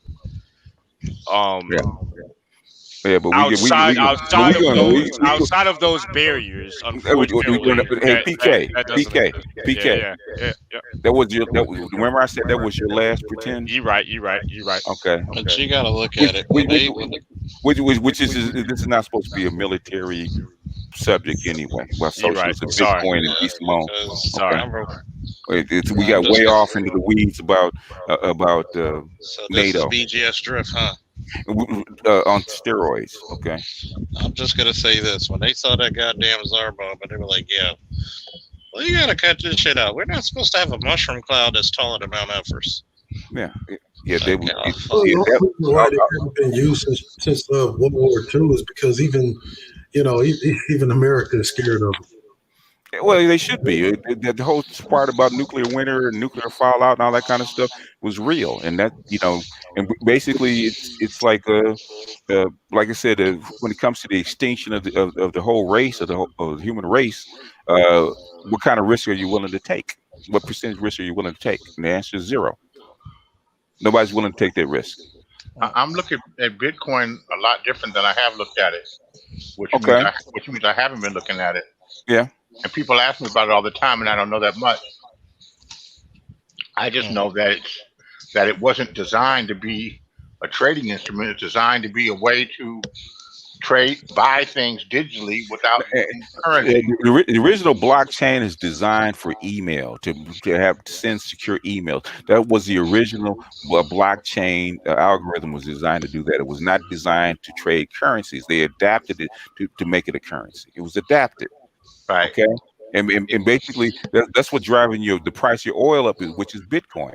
And the thing is that when you deal with any currency, people can tell you Bitcoin's going up, but nobody can tell you fucking why it's going up. Why is Bitcoin going from 3,500? From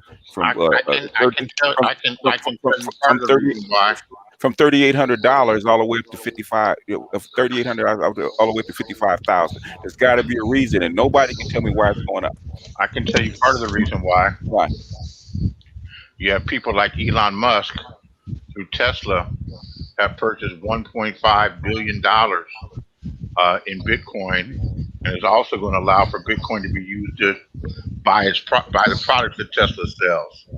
He's been behind Bitcoin for quite some time, and he uses vehicles like Twitter to let his intentions be known. In fact, he's got in trouble for it before, and got fined like $40 million.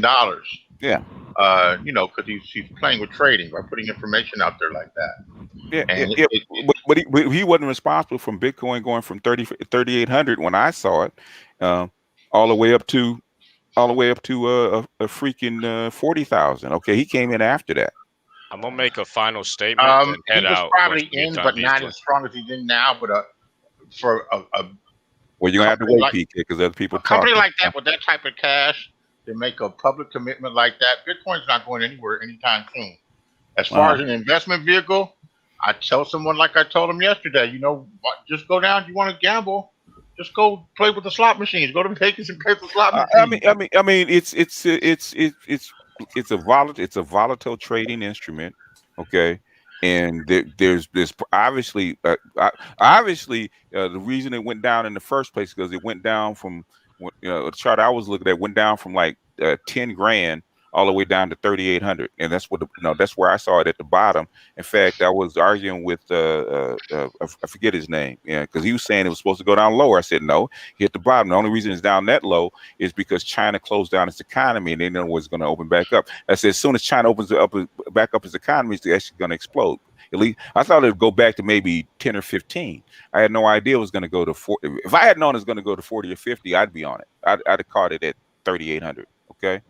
The thing is, nobody knows. But the thing is, people aren't explaining why is it going up this high, and that's the problem. Everybody's saying I knew it. Nobody, bullshit. Nobody knew, because if people knew it was going to go from 3,800 to 50,000, they wouldn't be on my comment section talking shit. They'd be rich. I mean, it's really simple. Because you got the richest man in the world, and his mastermind group, and the assets they control that are making it go.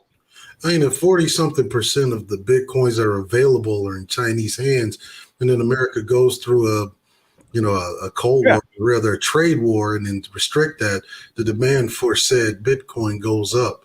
So what happens whenever China opens its economy back? Well, there you have it. The thing is that China opened up its economy, and they're pretty close to normal. America is still struggling. They're still dumping money into their economy. Okay, America's economy is still limping along at 40%. Of course, especially in the dollar system. So we don't really know the answer, because we can speculate at it, but things we don't know because we don't have any evidence. And trust and believe, if there's evidence, I'd have found it. Okay, because I look for it. There's three or four different things happening with Bitcoin. Okay. I don't have all the answers because I don't pretend that I look at give us your 3 or 4 reasons. What reason number one is what? Reason number one is the fact that the whole thing with GME and the fact that they're dumping money into different assets to try to short those as well, and that happened with Bitcoin as well. Okay. Second. The second reason is the fact that this is directly correlated to the performance of China's economy. Okay. That's undisputable. Mm-hmm. The third reason is the fact that, like Cerulean Gray just mentioned, that over 40% of it is held in Chinese hands. Or more. Right. So a certain projected amount around. Huh? I said that was the last estimate. It was about 40% of the Bitcoins were in China. There's probably even more now. Yeah. Since they're the biggest miners up there. Because when it comes to Chinese, it's kind of hard to get accurate estimates, because the Chinese will lie, and they'll Chinese people are sneaky. 2016, we knew China had 1 aircraft carrier. Yeah, and they had 3. 19, they had 2 under American intelligence's nose. Yeah. Yeah. Right. Oh yeah. Well, and then the war and the silent subs and all that kind of stuff. So anyway, what's your fourth reason, PK? So the fourth and final reason that I'm gonna hop off is that the reason is because America is in a pretty weird position right now, and You it's a think? vote. Yeah, and it's a vote. It's a vote of confidence against the dollar system to a certain You extent. think? Oh, you So- think we just dumped $13 trillion into our economy to keep it afloat? Yeah, you think? No, Anyway. I mean I know, but Yeah, it's really it's people trying to switch their money over. So that's what it's about. So there's a lot going on with that. It isn't I don't pretend to know. I don't have all the answers, but that's what I think. Yeah. Well, your guess is as good as anybody else's because, a good rise in Bitcoin to like 20, 30,000. Okay, that makes sense. When it gets to 55, there's other factors that are going on that are hidden. Okay, I learned that when gold crashed back in, I think it was 1998, 1999, and I got hit for like $2 or $3 grand, trying to. I think I took gold long, okay, and found out after I lost my money that gold was being manipulated, okay, through paper gold. Okay, the thing is, the shit don't always come out immediately. You find out after the fact. Mike, Mr. Imp or Mike, who wants to go first? You guys haven't spoken. If no one else will go, I will go. Go ahead, Mr. M. Yeah. So to bring back to the conversation about the Tesla thing, the who? He wanted people to also sell Dogcoin as well. Like he wanted like the people who actually held Dogcoin to actually sell them to him. Okay. I'm like, why would you want people from Dogcoin and people thought it was a joke to sell it to Tesla? Or Elon Musk said that himself. What you mean? Dogecoin? Dogecoin? Yeah. Yeah, Dogecoin. Yeah. Well, the thing is evidently you got to remember we're talking about insiders. Talking about a billionaire, they had insiders. So talking about a guy that has a company that has 19 billion in cash. Some of the is it in cash? Tesla has not just read it. Okay. Tesla has 19 billion in cash. Maybe 17.5 billion in cash after they bought the Bitcoin. I don't think that's accurate. I just read it. So the company's in the red and he's got 19 billion in cash. Okay. I mean, I didn't say it makes sense. The stock is going up for the company that loses money every year. That's what I'm talking about. So yeah, I don't get it. But anyway, I'm reading on CNBC an article by Steve Kovacs. Okay. That came out Monday. Okay. Yeah, they came out Monday last week. Okay. But what's the capitalization of one of these smaller Bitcoins? Oh shit! One of these smaller Bitcoins. Depends on the Bitcoin, man. So one of these smaller Bitcoins may have. You're talking about cryptocurrency because Bitcoin is smaller Bitcoins. I'm sorry. Smaller cryptos, yeah. Which one of these which of these smaller cryptocurrencies, if you add all of them up together, have a market value of less than $500 million, $600 or $700 million? Some of them aren't. If you put them all together, aren't worth that. How easy is that? Well, yeah, you could corner it. The thing is that the smaller ones are not because they tried that with XRP, and XRP performed for a second and then it went back down to where it was where it started. So you basically have to take it up with, especially with these speculative cryptos, man. They're really volatile. You have to take them on a case by case basis, man, because sometimes there's no rhyme or reason why they go up or down. But we already know that the Chinese influence Bitcoin heavily, starting with Jack Ma back in 2012. You want to jump in, Mike? Go ahead. You can speculate that the Elon Musk of the world are heavily trading in them, and that they can move the market one way or another. They can influence the market, but Chinese move the market in Bitcoin. That's not even that's said and done. I saw that back in 2017, 2013, 2017.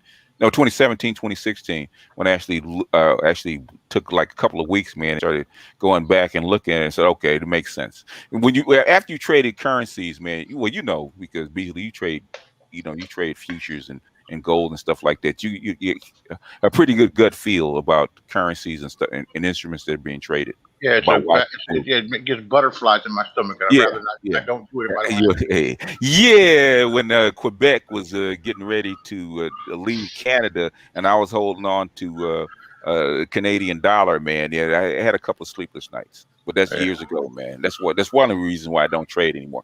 Go ahead, Mike. Use other people's money, then it's not as bad. No, man. I'm too old, man. I feel like having a heart attack or something, man, because I'm sitting on Bitcoin at 50, at 50 grand, and tomorrow's worth 34. And then tomorrow's worth 34, man. Nah, I'm too old for that shit. But there you go. go. Wow. That's a smart way to think. If I trade for fun. Go ahead, Mike. Yeah, I mean, they did cut your internet cable a couple of years ago, so I would think they would go a little bit further. Yeah, I'd rather not think about that one. Oh boy, I remember that. I'd rather not think about that one. But anyway. Yeah, all other coins are traded against Bitcoin for their transactions, so that always going to have an impact on the value of it. Plus, there's always so many Bitcoins out there. China, like someone mentioned earlier, China has been doing a lot of the mining. Since they bought up a lot of the NVIDIA chips and the AMD chips to actually do the mining. And we don't even know, because we do know a few years ago, we did report this on the Brain Trust, they did put a satellite into space, a quantum-based one that could actually start doing the mining too. Because space is actually the temperature, it's the right temperature for, Oh yeah, it's always going to be a code up there. You could you can put any kind of supercomputer up there. Yeah, quantum computer actually needs to be below 32. So what I'm saying here is that there's a variety of reasons as to why Bitcoin would keep shuffling up and down like that. We had speculated this last year that it would hit, at least 100K at some point. Okay, why so? Why do you think so? Why do you think so? As the supply starts to diminish, the value starts to go up. Oh, that's true. Yeah, because there's only so many Bitcoins that can be mined, and the closer you get to the maximum, that's why they're using so much energy, because most of the easy Bitcoins have already been mined, like 80% of them. Yeah. If you look at Max Kaiser, I mean, he bought that stuff in 2012. Yeah, he bought it at the bottom, the ultimate bottom that you can buy it for, and I think he's already cashed out at the top. Really? He cashed out at 40 or 50? Oh, I don't even know at this point. I mean, he's probably still held on to some, but he's definitely up in the 100 millions at this point. He's got to be. Okay, yeah. Well, it basically, if you ride it, if you're lucky and you ride it long enough, so he's right. So you can't argue with somebody that's right. Yeah, it's more stable than most of the currencies outside of America. If you look at 25 African currencies, Bitcoin is a hell of a lot stabler than those. Argentina, heck of a lot stable than that. Yeah, because it's outside the manipulated banking system of the West. So. Yeah, so everybody's going to try to come up with their own sort of alternative currency to the dollar, in order to get off the dollar for trading, right? Yeah. We saw that with Venezuela. We're seeing it now with Iran. Even Russia has been working hard on trying to get their own digital ruble up and going. China has already been working on a digital yuan as a crypto as well. So the only ones who have not really jumped into the fray has been the United States. That's what Elon, Mark Zuckerberg was saying in front of the Senate committee, that China is about to ramp up on you. I think this was in 2019. He said they're about to ramp up, and if you don't do something, that they're going to basically run with the ball. And China stepped up when Trump was in office, and the United States kind of just played it down. Now they're trying to play catch up. China is probably 5 to 10 years ahead of the United States in this area. They just don't have the tenacity for what China's about to bring to the table. Oh, the thing is that China's looked at what happened to the dollar system in Bretton Woods and the mistakes that the United States actually made. They're trying to avoid it. China doesn't want to be the king currency. So whatever they put out there, they don't want to be the centralized currency, because that brings a lot of negatives. What they really want is a basket of currency. I'm sorry? Can you mute yourself? Thank you. Go ahead, BGS. Yeah. Basically, China basically wants a basket of currencies. They don't want to carry the load of being the senior currency, having the seniorage of the whole globe. They don't want that. They don't want a UN system. They fought that for the last 10 years. Yeah. They wanted to be a multipolar world with multipolar currencies. They would love to have the dollar kind of remain in a place to where it's not too negative, and have the euro and have the yuan is just one of them. They don't want to carry the load of the whole planet. They need the United States to stabilize, because all the goods that they're manufacturing right now, because they spun up the manufacturing facilities back up. Mm-hmm. In the United States, they're not spending any money because they don't have They need a customer base, of course. You know, it takes it takes buyers and sellers. Yeah, and that's the problem. And I think people don't really understand that you need to flood. The United States government has to flood people with some kind of money to actually get the spending power going, or else the Chinese goods that are manufactured, they're going to run into a bubble too in the next maybe 1 or 2 years, because they make all these goods, can't sell them to the United States that they need to as a target customer. And so they sit there and they devalue. It's like an oil well, right? Okay, once you pump up the oil has to have some place to go. Okay, in other words, it circulates just like blood. It circulates, and when it stops circulating, it'll die. That's how come China had an issue. Number one is when it closed down, and secondly, after the United States closed down for like a month or two. Okay, the economies are intertwined. There's only one economy. Well, BGS, quick question. How does a multipolar economy or currency benefit China? Why would they want that? In other words, it's called a basket of currencies. What is it? Johnson proposed that back in 1967. Okay, which is a basket of currencies, which is going through. I think it was the IMF. Call them an IMF coin, which actually, I'm trying to remember what they call it, but which actually do exist. Okay, but the IMF actually takes a basket of currencies and makes a. I'm trying to remember the name of the goddamn thing. I can't remember of it, but it was actually a currency through the IMF that takes the top. I think it's the top 10 currencies and puts them in a basket and averages them out. And it actually is actually a currency. I think that's what China really wants, which Bitcoin, in a sense, does. It takes all the currencies together, smashes them together, and makes one price. Is it Midas money? Which is who? The name of the currency you were talking about with the IMF. Okay. What they call is IMF special drawing rights, SDRs. That's what it's called. In fact, you can Google because it right I read now. about that. Yeah, in other words, SDRs, special drawing rights, is something proposed by President Johnson back in 1967.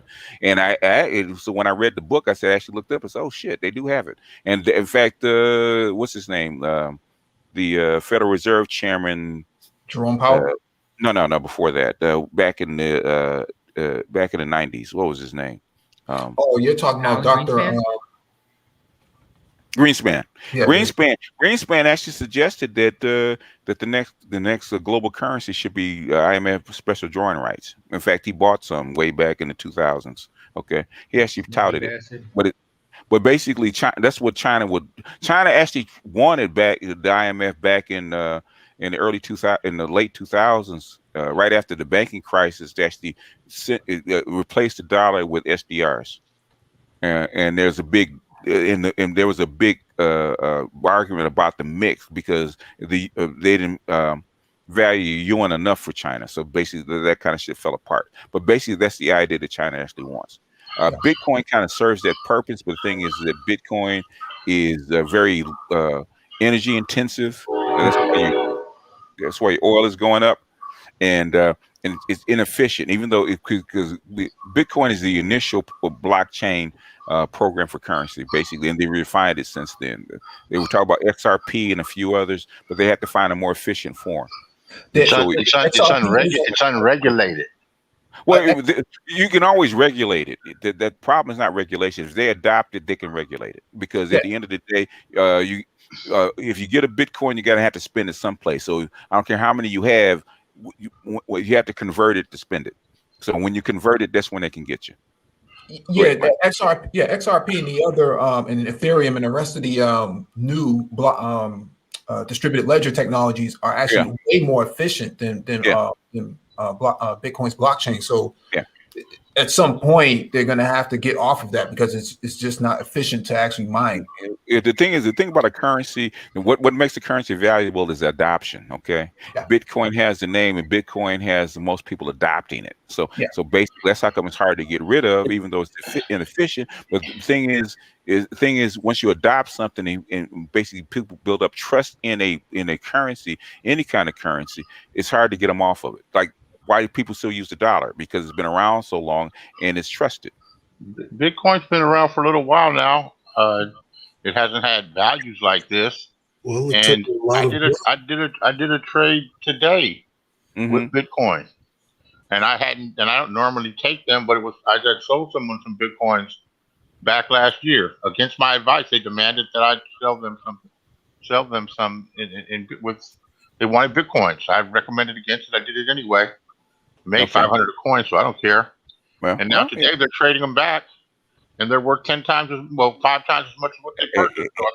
It's a big gamble, but hey, lightning strikes, and I can't be mad at them. Go ahead, Cerulli. Hold on. It took a lot of blood. It took a lot of blood and destruction to get the dollar where it's at today. Yeah, that's true. Which is why most of the world wants to hold on to it. Well, the thing is the dollar is a trusted, baked-in system, and all these systems are actually built upon it. So you have this big structure that's built upon the dollar system. You just can't tear it apart just overnight, and that's what the Chinese were talking back in 2009. China seriously wanted to get off the fucking dollar back in 2009, 2010. The thing is, how do you tear it apart without the whole thing collapsing? It's like anybody's ever played Jenga. That's what a currency system looks like. Which parts do you pull apart without the whole thing collapsing? Go ahead, AB. Yeah, I just got into the crypto game. I just started looking at Bitcoin just like a week ago. Now, really? Go ahead. Everybody's talking about it. So time you get you know, like I think it was what's it? Old man Kennedy said. He said he knew there was crash was coming when his paperboy was talking about stocks. Right. Yeah, I have studied blockchain a little bit more. It's an interesting system. I don't know. To make it a consistent currency is going to have to be very complex. Well, not necessarily. Not necessarily. If the thing is, what it takes to actually build a system like Bitcoin or turn it into something that's dependable, basically, is trust. Do you trust it? Can I trade my Bitcoin for whatever it's worth and get something out of it? You can trade it, but you can't trade it at that figure. Oh, really? Yeah, you'd be lucky. You'd be lucky. I guess it was a pretty big trade. I was lucky to get 5% under. Okay. Oh, wow. The trend. I'm sure the transaction costs. I think probably people are going to have the confidence that they have in Bitcoin, or I don't think people are going to have the confidence in Bitcoin that they have in the dollar until they can take it to the exchange.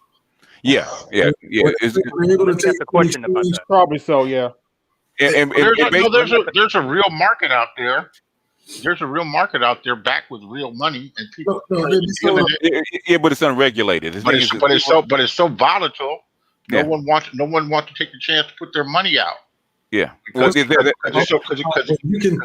you can get onto a plane, go to the terminal, buy your ticket, Bitcoin, get on said plane, go drop off in some foreign country, take your Bitcoin and exchange it at an exchange, so you can spend money in said country that you're in. Until you get to that level, you're not going to get the confidence. You're close to that because you could spend it online. Well, you're going beyond the design of the coin in the first place. Yeah. Well, the whole point of it was a digital currency that's outside of the system. The original ledger the Bitcoin's built on was built to send secure emails. It was not designed to be a currency. That's what he's trying to tell you. Right. It's not designed to do this. So the thing is, you got to be altered, or you're going to have to find something that's actually more modified to actually do currency exchange, because the cost of transactions is extreme, man, right now. because it takes so much energy to actually do to keep the ledger up. I mean, if you're all capitalist, I mean, this would be kind of a puzzle for the innovator, right? Well, the puzzle is solved by using a different crypto coin. There's other more efficient crypto coins out there. The thing is how to get people off Bitcoin. You just don't want to take the risk on holding the damn thing when the values are high like that. Yeah, well, yeah, you could get burned. It's volatile. That's the whole thing about what is it? Trading. Taking the risk. The people that took it, they jumped on the horse and kept riding.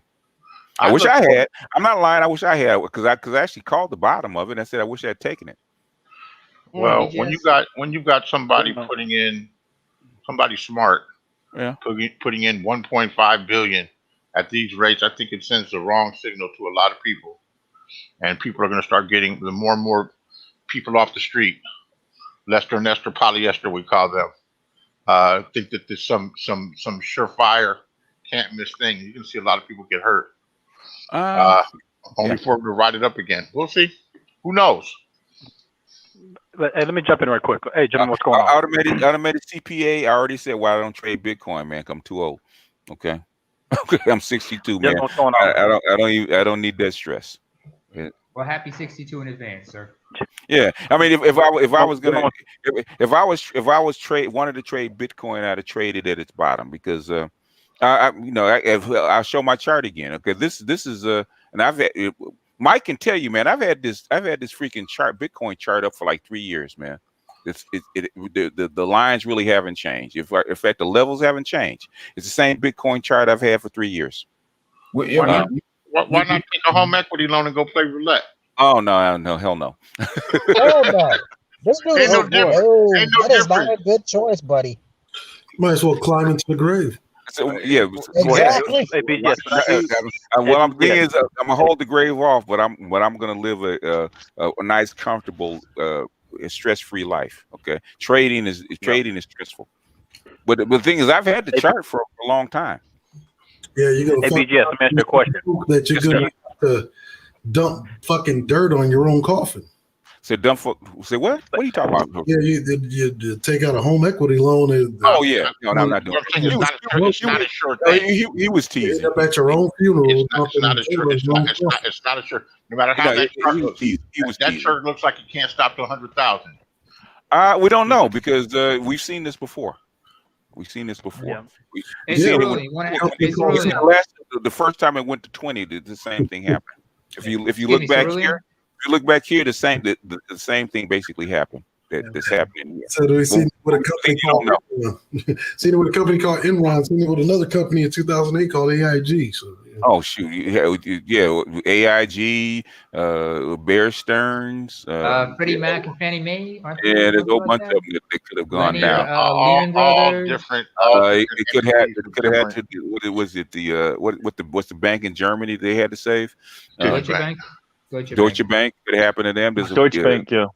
A whole bunch of banks and entities that could happen to. They still. The thing is, some they save, some they don't. How many big Chinese banks do you think had to get reimbursed after the question right quick. The subprime stuff exploded in 2008? You don't think they were in line for billions of dollars too and got paid? Subprime actually exploded in 2007. In fact, what's his name? Kramer made that call in 2007. The infamous Kramer call. That's when it exploded. But people didn't realize that it had blown up until 2008, man. Oh damn! Go back and look at Kramer meltdown and doing Mad Money in 2007. I knew it right. I saw it 2 days later. I said, okay, it's over. I said, when I started looking at all the swaps they were doing right after that, the Fed and the central banks were doing swaps, currency swaps. I said, okay, this shit's all over the world. It's not just okay in the United States. Yes, sir. Yes, let me ask a question. When you say Kramer, are we talking about the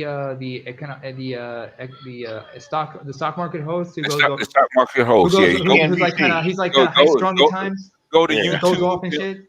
Go to YouTube. Look up at Kramer Melts Down. He's talking about Bear Stearns. That was the first indication. I remember seeing that. You know what? The banking crisis was in full blown, and there was some because he was crying. He was actually crying. He was damn near crying on the show. They had to take him off for 2 weeks and give him meds, man. Damn. He's been lying to people. I remember his shtick is to look like he's some unsophisticated regular dude that gets all excited about stocks and has some basic information. That dude is a fucking hedge fund manager. He has more information, more knowledge. And when he was a Marxist when he was at Yale. Yeah. Oh, was he? Yes. Yeah. Hey, get some money trained through capitalists real quick.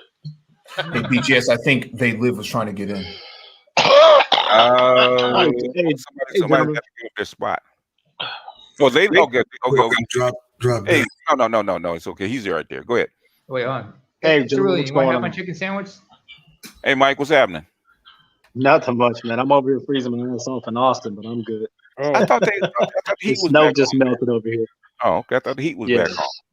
Okay. Yeah, it's back on, but it's still slow. They ain't got no food over here in Austin, man. So it is what it is. All the shells I thought Austin was Emerald City, man. I thought they we getting there, man. Don't you worry about what we're gonna do. Okay. Elon Musk gonna fuck this up by bringing in all these extra people. So I want to answer a question because it's a perfect storm. I've got BGS, I've got Mike B, and I've got Cerulean on here. Okay. And I remember we talked about this about 3 years ago in terms of the Faulkner Initiative. What are y'all's thoughts? And the Bitcoin topic to me in terms of the multicultural currency, because I'm looking at Biden's speech. So I told my girlfriend, I showed her the video. I said, "You say this?" And she's like, "What?" I was like, "This is huge. Biden is addressing Africa." She's like, "What does that mean?" I was like, "This is huge." I said, "My guys in my group have been talking about this for like the last 3 to 4 years." Okay. I said, they making this push harder than I thought. I didn't think Biden would make the push, honestly.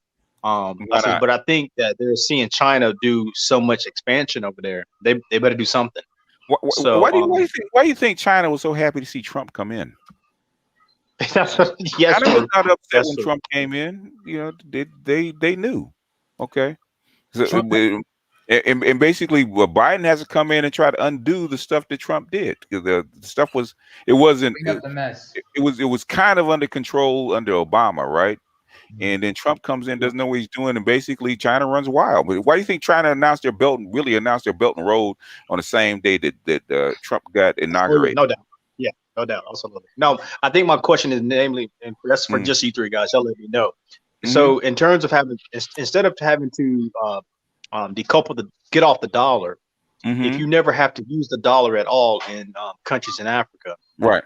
How easy would it be to implement a Bitcoin or a currency over there in a country where you don't need a Bitcoin? You can use one of the smaller coins. That's what they're already working on. The unfortunate thing is that the African countries, and it's something they begged the Chinese, I think it was 3-4 years ago, to accept the payment of their loans in yuan rather than a dollar, and the Chinese wouldn't do it, and the Europeans won't do it. All loans that right now that the Africans owe right now have to be paid in dollars, and that's the issue. They would love to get off the dollar and use Bitcoin. Okay, they can use Bitcoin as local currency, but the countries, the African countries right now have to pay off whatever loans that they have or trade imbalances that they have in dollars. Especially to their colonial masters.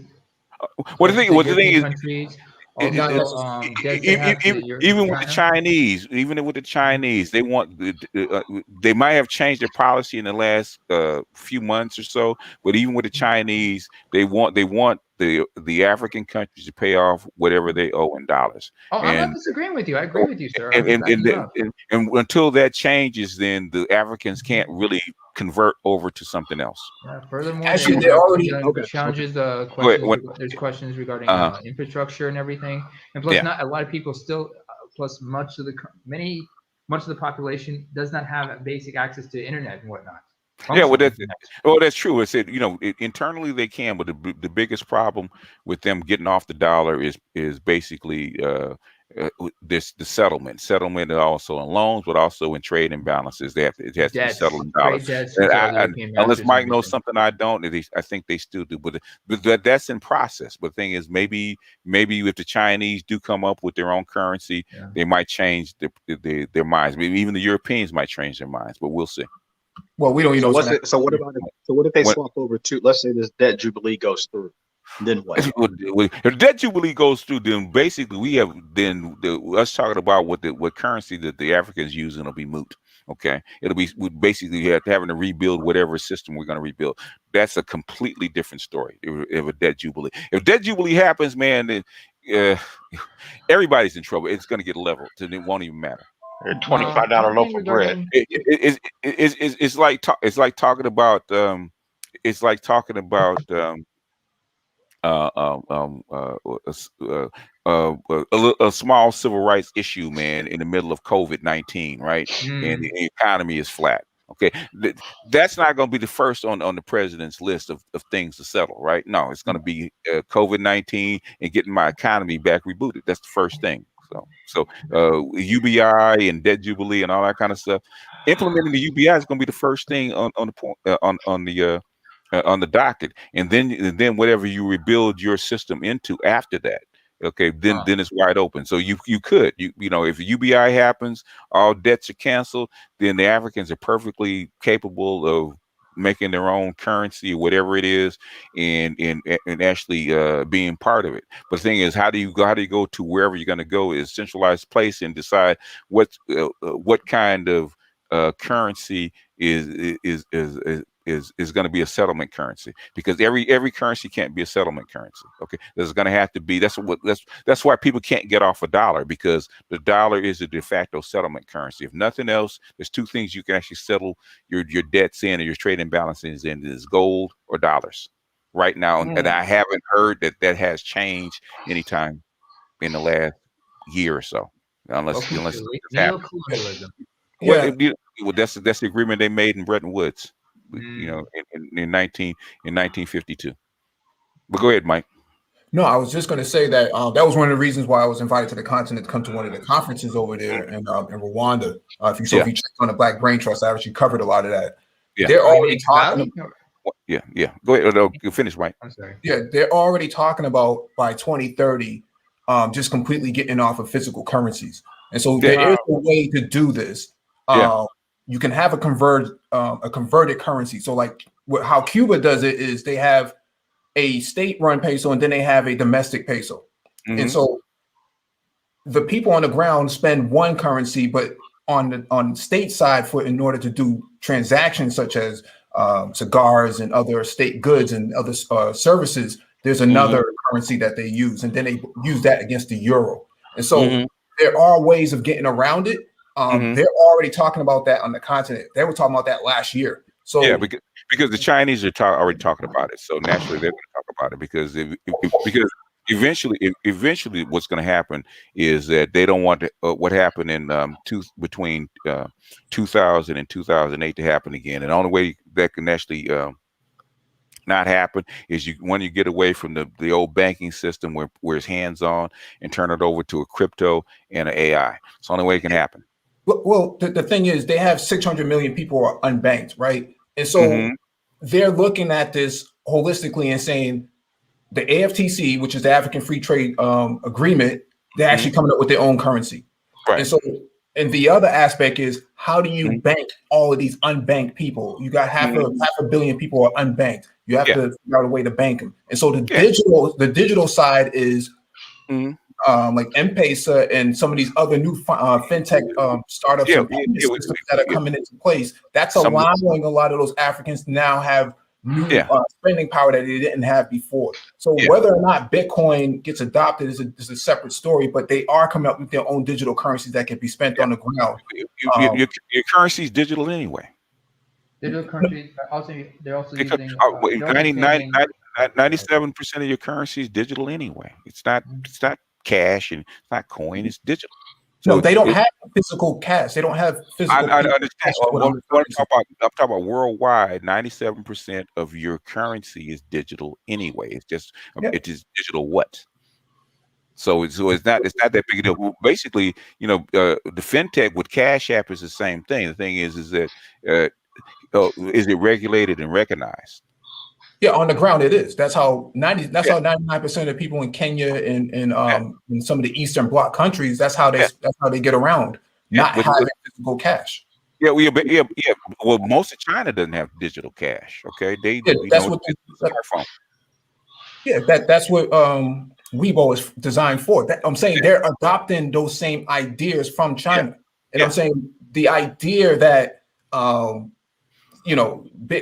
or another coin, that's kind of irrelevant. Yes, they're already coming up with their own sort of African coin or African digital currency that they can spend on the ground. That's actually accepted within the blocks of the continent itself. Yeah, basically, China's been talking about that for the last 4 years, man. Going to blockchain and AI to control it, because anytime you get people in the midst of banking with their fingers in the pie, they're gonna fuck it up, and they want to get away from that. The rest of the world, especially the Asians, are really pissed off that America screwed the pooch in 2008. I mean, 2007, 2008, they were really pissed off. Yeah, I can't tell you how pissed off they were. The Asians wanted all those bankers executed. That's how bad it was. So they've been looking for a way to dismantle the system for the last 10, 12 years. So 2008, I think, was just kind of just another stick that broke the camel's back amongst a long line of failures. Yeah, going all the way back to 70s, the 40s and 50s. Old dromedary camel. Really, the late 60s and 70s.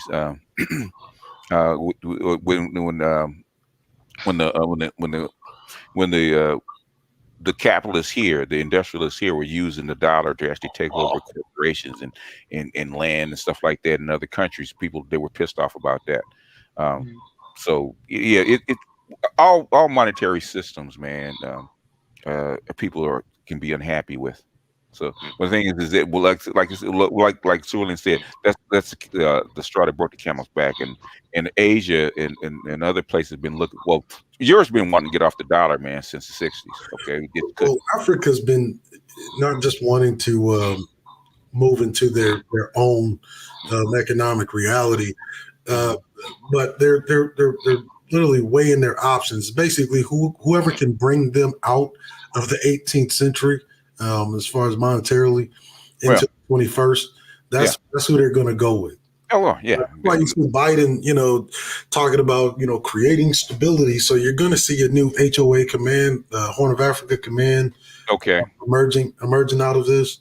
Especially seeing more Chinese in places like Djibouti Naval Station, South Sudan. Yeah, Durban. That's where the competition is going to be. That's the linchpin. Really, they were talking about that with even under Africa back in the early 2000s. Same thing. That area starting there. Yeah. So we'll see if they can do it better this time, because they were abject in the 2000s. Yeah, because I was thinking the same thing, because me and my girl was talking about this. And so she was asking in reference to black men, how, just the future and the outlook. And I says, to me personally, I says, black men going to be doing very well in the next 10, 15 years. She said, why? And so then once I showed her the piece on Africa, I was like, they're going to need a face over them. They're going to have to try a new objective this time. They just can't go in white faces this time. And people are not going to. Well, they're not going to do that. I said, even if black men going in as Americans, it's still going to be very. Well, let me ask. We're Americans. Do you think? But I told her, I said, but I did bring up Mike V in terms of, said two of the guys in my group actually went to Africa. I didn't know what part you went to, Mike. But I said they actually invited him to go and wanted to work with him and see what he could bring to the table and kind of start building bridges. So. Yeah, I went to Rwanda, I went to South Africa, I went to Joburg, and I went to Kigali, and the conversations that I had were mind blowing. I said it many times on these panels that they would rather work with black men than to work with the Chinese. Yeah, absolutely. Yeah. They said that. Yeah, I remember you saying that about a year and a half ago. They told me that, man, back in let me ask you, in the mid 2000s. Do you think it was an accident why Biden would choose Lloyd Austin? No, that's really that's why I'm happy you're here because that's the question I wanted to ask is so remember I think you had talked about how the reason why they never sent black soldiers over there the first time was because they didn't trust them. They thought black soldiers couldn't be trusted in terms of they would just go soft. In fact, they said that. In fact, Colin Powell hinted that, man, back in the 2000s. Colin Powell hinted that because Colin Powell actually pushed for Powell was the first to black soldiers, try to get more black soldiers over there. Yeah. And what happened was basically Congress thought that their proximity to black soldiers radicalized. And Kip Lloyd, or I can say Kip Lloyd, General Kip Ward, he tried it. The problem was with Kip Ward is that the Francophone nations, who are the senior members of the African Union, they wanted to deal with the French, the French guy. Because we know that the French are heavily dependent upon the 14 African colonies, and so they didn't want to take a chance on the black countries being radicalized and getting off the CFA, which that happened anyhow. Absolutely. Yeah, Macron is he went to see Xi Jinping in China, and basically Xi Jinping told him to get lost about Africa. We can't. No, we're not with you. Okay. In other words, you thought we're going to help you keep control of them? No. We got this. In fact, it was the French that wanted to push Africa out. I mean, not Africa, but China out. So while we Xi Jinping actually asked for mercy. Yeah, that's who's been hiring these mercenaries to go in there and kill Chinese workers. That's what they've been finding. A lot of Chinese workers assassinated. Even going back before that, why do you think Sirte was sieged to begin with? Hey, this that NATO operation that deposed Gaddafi, what happened? Gaddafi's goal. Using that goal to set a new monetary system for all of Africa. What do you call it? Actually it was supposed to be the it was supposed to be the Africom dollar or something like that. The AU dollar. It's supposed to be the AU dollar. That's what it's supposed to be. And basically that's where the big man syndrome amongst black people come in, because even though it benefited everybody on the continent, a lot of African countries do not like Gaddafi. So. And so there's that. He paid for a lot. He paid for a lot of their institutions. They would basically, it would still cost you $2.50 to make a phone call to the continent if it wasn't for Gaddafi financing in those satellites. Yeah. I'm not saying Gaddafi was perfect, but Gaddafi had the best of good. It was called enlightened self-interest with Gaddafi. Okay, we're gonna go maybe 30 more minutes, and then. And then we're gonna everybody can switch over to Art New Style if that's where they want to go. Okay, I'm gonna hop off a little bit. I just saw you guys on. I wanted to hop in and ask some questions and see what y'all's thought process is, because I think what Cerulean was talking about 3-4 years ago, I think that's starting to take root now. I think what Mike V is talking about 2 years ago. Definitely starting to take root in terms of they're reaching out and wanting to work with. So hopefully Biden will have learned the lesson of what happened in the past and not double down on stupid. But the thing is that Biden kind of admitted it. That's one thing why we had that leak thing with the so-called civil rights leader, so-called leaked private phone call, which everybody knows that if you're president-elect, that shit doesn't get leaked unless it gets released on purpose. And one thing that he said is by 2040, white people will be a minority, and you better work with other people. Okay, he's saying white supremacy has a 20-year lease right now, and it's over. So and everybody knows that it's over. So you're gonna have to do different things that you didn't do before. Well, this was always going to be the end result of having an unequitable system. When you lock certain groups out of the wealth making capacity in the country, and now you're seeing, especially white folk, some who you would think are well to do, doctors, lawyers, politicians. they're not as well to do as they put on outwardly. And that's why we see the January 6th Capitol siege, right? These people, quote unquote, feel betrayed by their government. Why? Because the government didn't protect them from the free market capitalists who control the means of production and distribution. Yeah, they didn't. Unregulated, They did. Because I got a thing from the Brookings, man, that nobody really paid. I didn't know until Jamal Thomas actually said it, and he said 42% of Americans earn less than $18,000 a year, and I said that can't be. So I looked it up, and sure enough, there's a Brookings Institute paper that was published the end of last year saying the exact same thing. So you remember the live stream I did almost 3 years ago, where I said that it was not a welfare state, but a welfare world. Yeah. Oh yeah. Ooh. Go into that real quick if BGS don't mind. He said that too. He can do it in 5 minutes. That too. Oh yeah, but yeah, we're lucky. Okay, we're lucky because we lived at the top of the food chain. Most of the world lives on $2 a day. Well, yeah, that's true. Even go down to Haiti. That was why you think the Haitians are so upset. Yeah, because Disney and all these other manufacturers come down and take advantage of the $2 a day workers. A lot of respect for Haitians, man. Just about every single time Haitians get a whiff of some bullshit going on in government. Oh yeah, we overthrow presidents like that shit is going out of style. Like the heads are rolling. Yeah, you guys are close to the ground. This is Z. What's up? Ça vous c'est mon frère. Ça passe Naboulé. I got one more question for hop on. I got one more question for. Hey, you do you? And I think you might be right. Are you in the same mindset that I think Bitcoin's out of reach for most people. Do you think there will spawn something else new? Yeah. Other than ethereal and was it X whatever? Basically, if you invest, if you have investors, they have what they call sectors, right?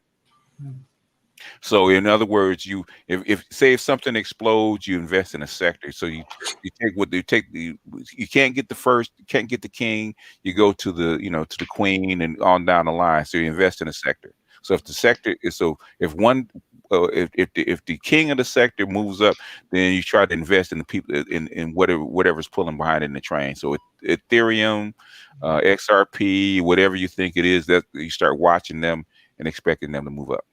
Well, even better than that, you just use policy to your advantage. I mean, there's about to be a major. No, absolutely, yeah. You're about to see a major policy come down the pike sometime this year. That's going to completely decriminalize industrial hemp growing. And so this will be the time to start gathering up your pennies and do some urban farming. Yeah, especially since the tools of doing urban farming are really, really cheap, thanks to the Chinese and a few others. So you got people doing industrial, like literally, you got people doing industrial farm operations inside of containers. Factories, containers, and basically that's like the people are buying up open land because it's cheaper to do it in open land.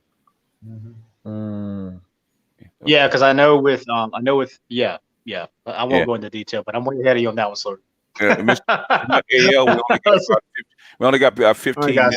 AL or Mr. or Hunt, if you guys want to jump in. Hold on a second. You got power where you at, man? Yes, and I appreciate it greatly. That's why I do what a good student does. I shut my mouth, open up my ears, and I absorb. Appreciate everything. I'm gonna move on to the next. Y'all boys keep doing what you're doing now. You got power where you at? I had power all week, bro. Me too, man. I did as well. So I'm next to Fort Hood. As long as you next to a military post and you on the side of the military post, man, you damn good. Don't never go without no power, son. Yeah. Okay. So, all right, man. I just wanted to know. I know I got a couple folks in here from Austin, so I want to check on you. All right. I just had a question. First of all, hi. Love the show. Hello. Thanks. Hello. Thanks. Thanks all you guys. Where BGS I saw once you it was in like a past video where you were talking about how you back in the day you were trading currency What do you have a suggestion on like how to learn about doing that? Because I know all these dudes on YouTube, are talking about how they know how to trade currency, but I was just like, what are your thoughts on like how to really learn how to do it? Oh, it is okay. Now it's a lot cheaper than when I was doing it, man. You have to have a service and all that kind of stuff. But basically,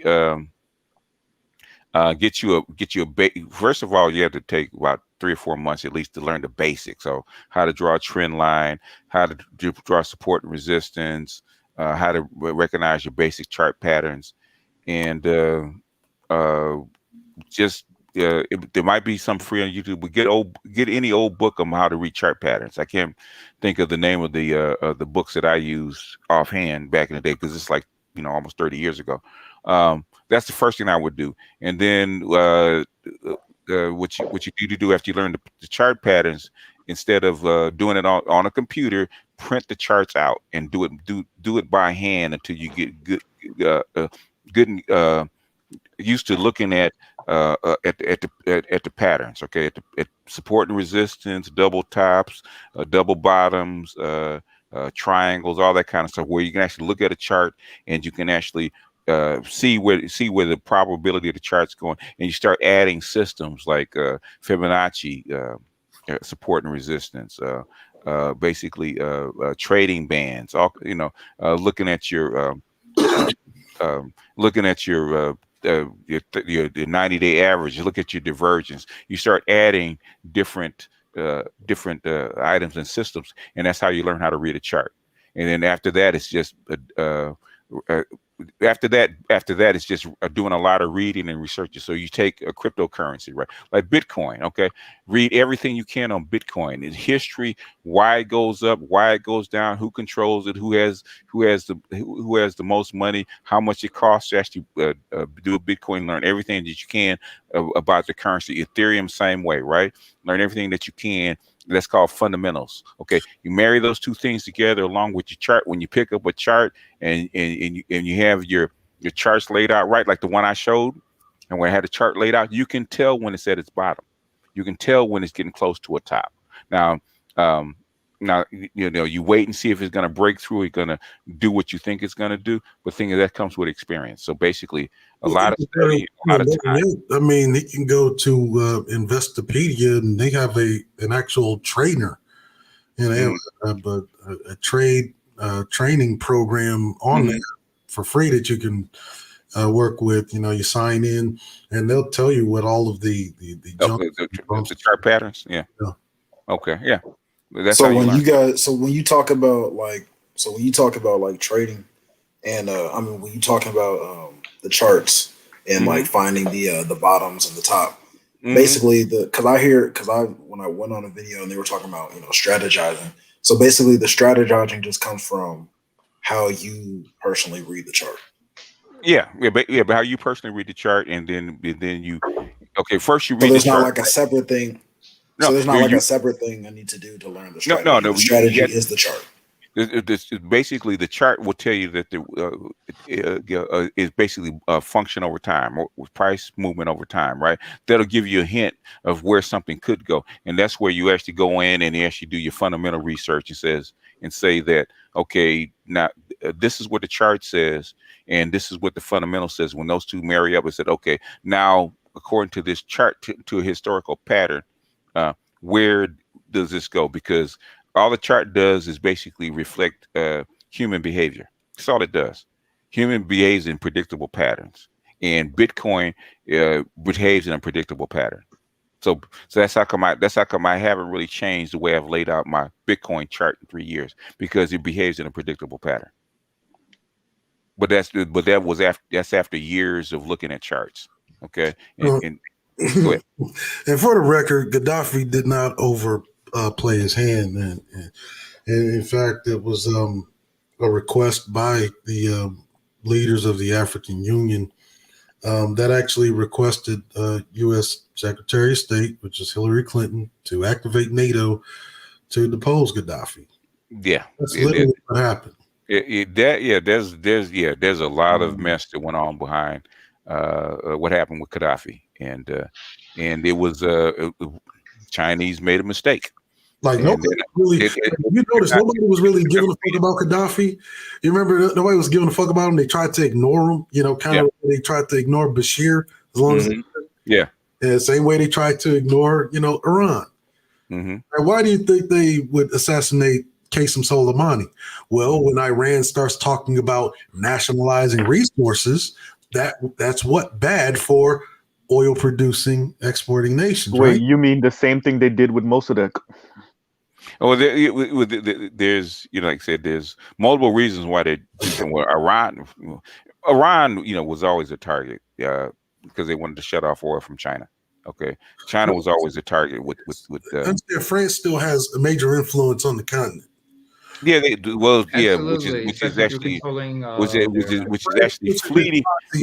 which is actually fleeting very fast. Okay, so France is basically pushing its proxies to basically control the African Union because the leaders of the African Union, the senior nations, are all Francophone nations. Yeah, they're all Francophone, French speaking. They are Francophone, but the thing is, at this point, they want off the CFA. They want off the CFA. They want a French president that says, "Well, that can possibly happen for you. We can structure a deal." They have to. They out of our way. They have to structure a deal. In other words, they're going to have to make concessions, and they know they're going to have to make concessions. Soros told them that 3-4 years ago. You're going to have to make concessions. You don't have a problem. You don't have a choice. The Francophone nations they tolerated France, but at some point you can't allow France to take half of your GDP. That's not an option. So France is going to have to cut a deal, and they're in the midst of cutting deal. That's like Kagame of Rwanda basically told the EU to take a hike again. So who hasn't spoken? Wants to speak, because we got about 5 minutes. Yes, I have a question for closing thoughts. Speak Wolf if nobody else is gonna ask anything. Go ahead. This question is for Screwy the Wolf. I have a question for you. Okay. How are African Americans treated in Norway by any chance? He's not American though. I'm not African American, first of all. What are you then? I'm East African. I'm Eritrean. Eritrean. So how's the treatment over there? Because I thought about moving over there. You got fooled, Tom, because his English is so good. Hey, I was raised among y'all, but yeah. Well, hang on. I'm gonna send you a couple of links to a couple of websites for expats who live in Norway, so you can look it up for yourself. Sure. Thanks. All right. Next one. English. Norway was fairly friendly last I heard. Yeah, unless you're Nigerian. Huh? Yeah, unless you're Nigerian. Yeah, well, it's feminine. It's feminine. They have their issues. They have their issues. I'm just going there for the women. Well, okay. Okay. Be careful up there. I mean, it's not as bad. I mean, they're nice and friendly, but the way they interact, the way they flirt is a little bit different. There's also a podcast related to this website I just sent you, so you can understand how they interact. I hear the Africans going to now for the women. They're going to Eastern Europe. That's true. Yeah, that's what I'm hearing. Wait, Africans going to Eastern Europe? Yeah, that's where who's that? Valeri and a few others. The Nigeria. He's from Nigeria though, but they're flooding into Eastern Europe now. Well, I could think of. I know of. Well, Eastern Europe definitely need it with that population. Yeah. Shit. Mr. MP put it in the back chat, in the private chat. So if you want to look back there, that's where he put the. Look at that. Well, that's because Eastern Europe, unlike Central, Western, and Northern Europe, is a bit more tolerant to darker skinned folk. Yeah. Right. Yeah. Well, there's less of them, I think. So. Not just that. Also, I remember a lot of East Africans, like Somalis, Ethiopians, Eritreans, especially the Ethiopians and Eritreans during the Derg years or the communist dictatorship years. A lot of them were sent to Eastern Europe for universities and such. In fact, some of them also intermarried with some of the locals down there. In fact, I remember there's a soccer player I know in the Czech Republic. He's half Ethiopian, half Czech. Goes by the name of Theodore Gebrselassie. Interesting cat. So, but I've heard of like Serbs intermarrying with Ethiopian shit. It's interesting. Really interesting shit. So, Mr. Imp, that's the website. Like I said, it's by the way, the podcast is by an Englishman. So mind some of the terms in the accent. Yeah, I thought about moving there because I kind of want to listen to the military, but I can't do it here in the United States because of my condition. Okay. Enlisting in the military over there is like a national service thing, but they have certain standards that you may have to pass. PE standard. PE standard. I think psych evaluations and other things. Yeah, I might not survive the psych evaluation. No. That's the one thing about Scandinavian countries is, unlike America or Britain, you got to pass like psych evals. Their physical requirements are more restrictive than they are here. Yeah. Also, Cerulean, if I'm not mistaken, like we were talking about like earlier about why Russia would invade. One thing you got to consider is that because they have NATO. Yeah, Pookie's asking for you to do a live after the stream. No, Cerulean. He's asking Cerulean to do a live after the stream. Oh no, I'm not doing any lives in 2021. Only content. Cerulean, you know what? We gotta meet up sometime. Talk some shit. Chop it up over some chicken sandwiches and whatnot. It's been a while. Basically, he's all look for what's his name? Because you're always on his. I always familiar with Just DeAndre. Yeah, just DeAndre. He I think he does a podcast twice a week. On YouTube? I think he does them once a week now. Once a week, yeah. I think I have it, but if you go to Just DeAndre, Cerulean is normally over there at least once or twice a week. This is on YouTube. Probably the best way to catch him. Yeah. Okay. All right. Yeah. I'll if you want to catch him, he's over on DeAndre's at least once or twice a week. Yeah, but anyway, anybody got any closing thoughts? Because I'm getting ready to bounce. Everybody else is probably over on Art New Styles. Z, you and I, we got a lot of fucking with each other to do. I know. I'll catch you later. All right, later, bro. folks. All right. It's been real. Yeah. We even get to touch on the B Simone thing though, BGS. I really want to get on that later. We even get to. Well, nobody wanted to talk about it. Well, B Simone finally got religion. Okay. Right. Yeah. Hood Conservative is over on Arch panel. Wait.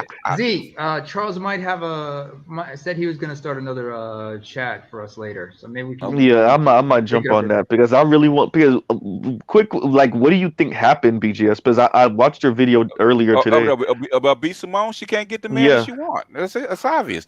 She can't get the baby, so she just changed the whole world. So she gonna have to do one or two things. She's gonna have to downgrade, or she's gonna have to improve. So she decides I'm gonna try to improve first. So she's on the right. She's on the right. Art, we can't leave. It's not 5 hours. Yeah, shut up, Art. Wait, how old is he? How old is she now? Is she 30? Something like that, late 20s. She's in the late 20s at least. Late to early 30s. She's in the danger zone. So right. Yeah. She's and basically she's worked with those guys. If you can't get one of your coworkers, then you got some work to do. So that's what she's going to improve instead. So which I don't blame her. So she got her religion, and COVID-19 probably gave her a push. Yeah. One thing I can say about that is this. If a guy ever hooks up with her, that dude's theme song regarding that relationship would be the Jacksons' Torture. Yeah. Jackson, remember they had a song called Torture? Yeah. Man, there's dudes that put up with crazy chicks like that all the time. So that's not, True indeed. Well, some dude dick but she got to date him first, man. She can't even date him right now. But she's not a supermodel, so she got work to do. Nope. Yeah. She ain't a supermodel. That sucks. I think that's what really tear women up inside from that are on that, on that level financially, or at least the notoriety is that they're around them, like you said, like they're around them, but they can't get them. Those dudes might pipe, but that's it. You might get dick, but that's it. It's like being around a bunch of supermodels and they think you're cute, pinch you on the cheek and pat you on the head, but they'll never date you. It will frustrate you. So anyway, y'all, everybody got the closing thoughts in. I'm gonna jump off, and I'll see you guys on the next round. All right, peace.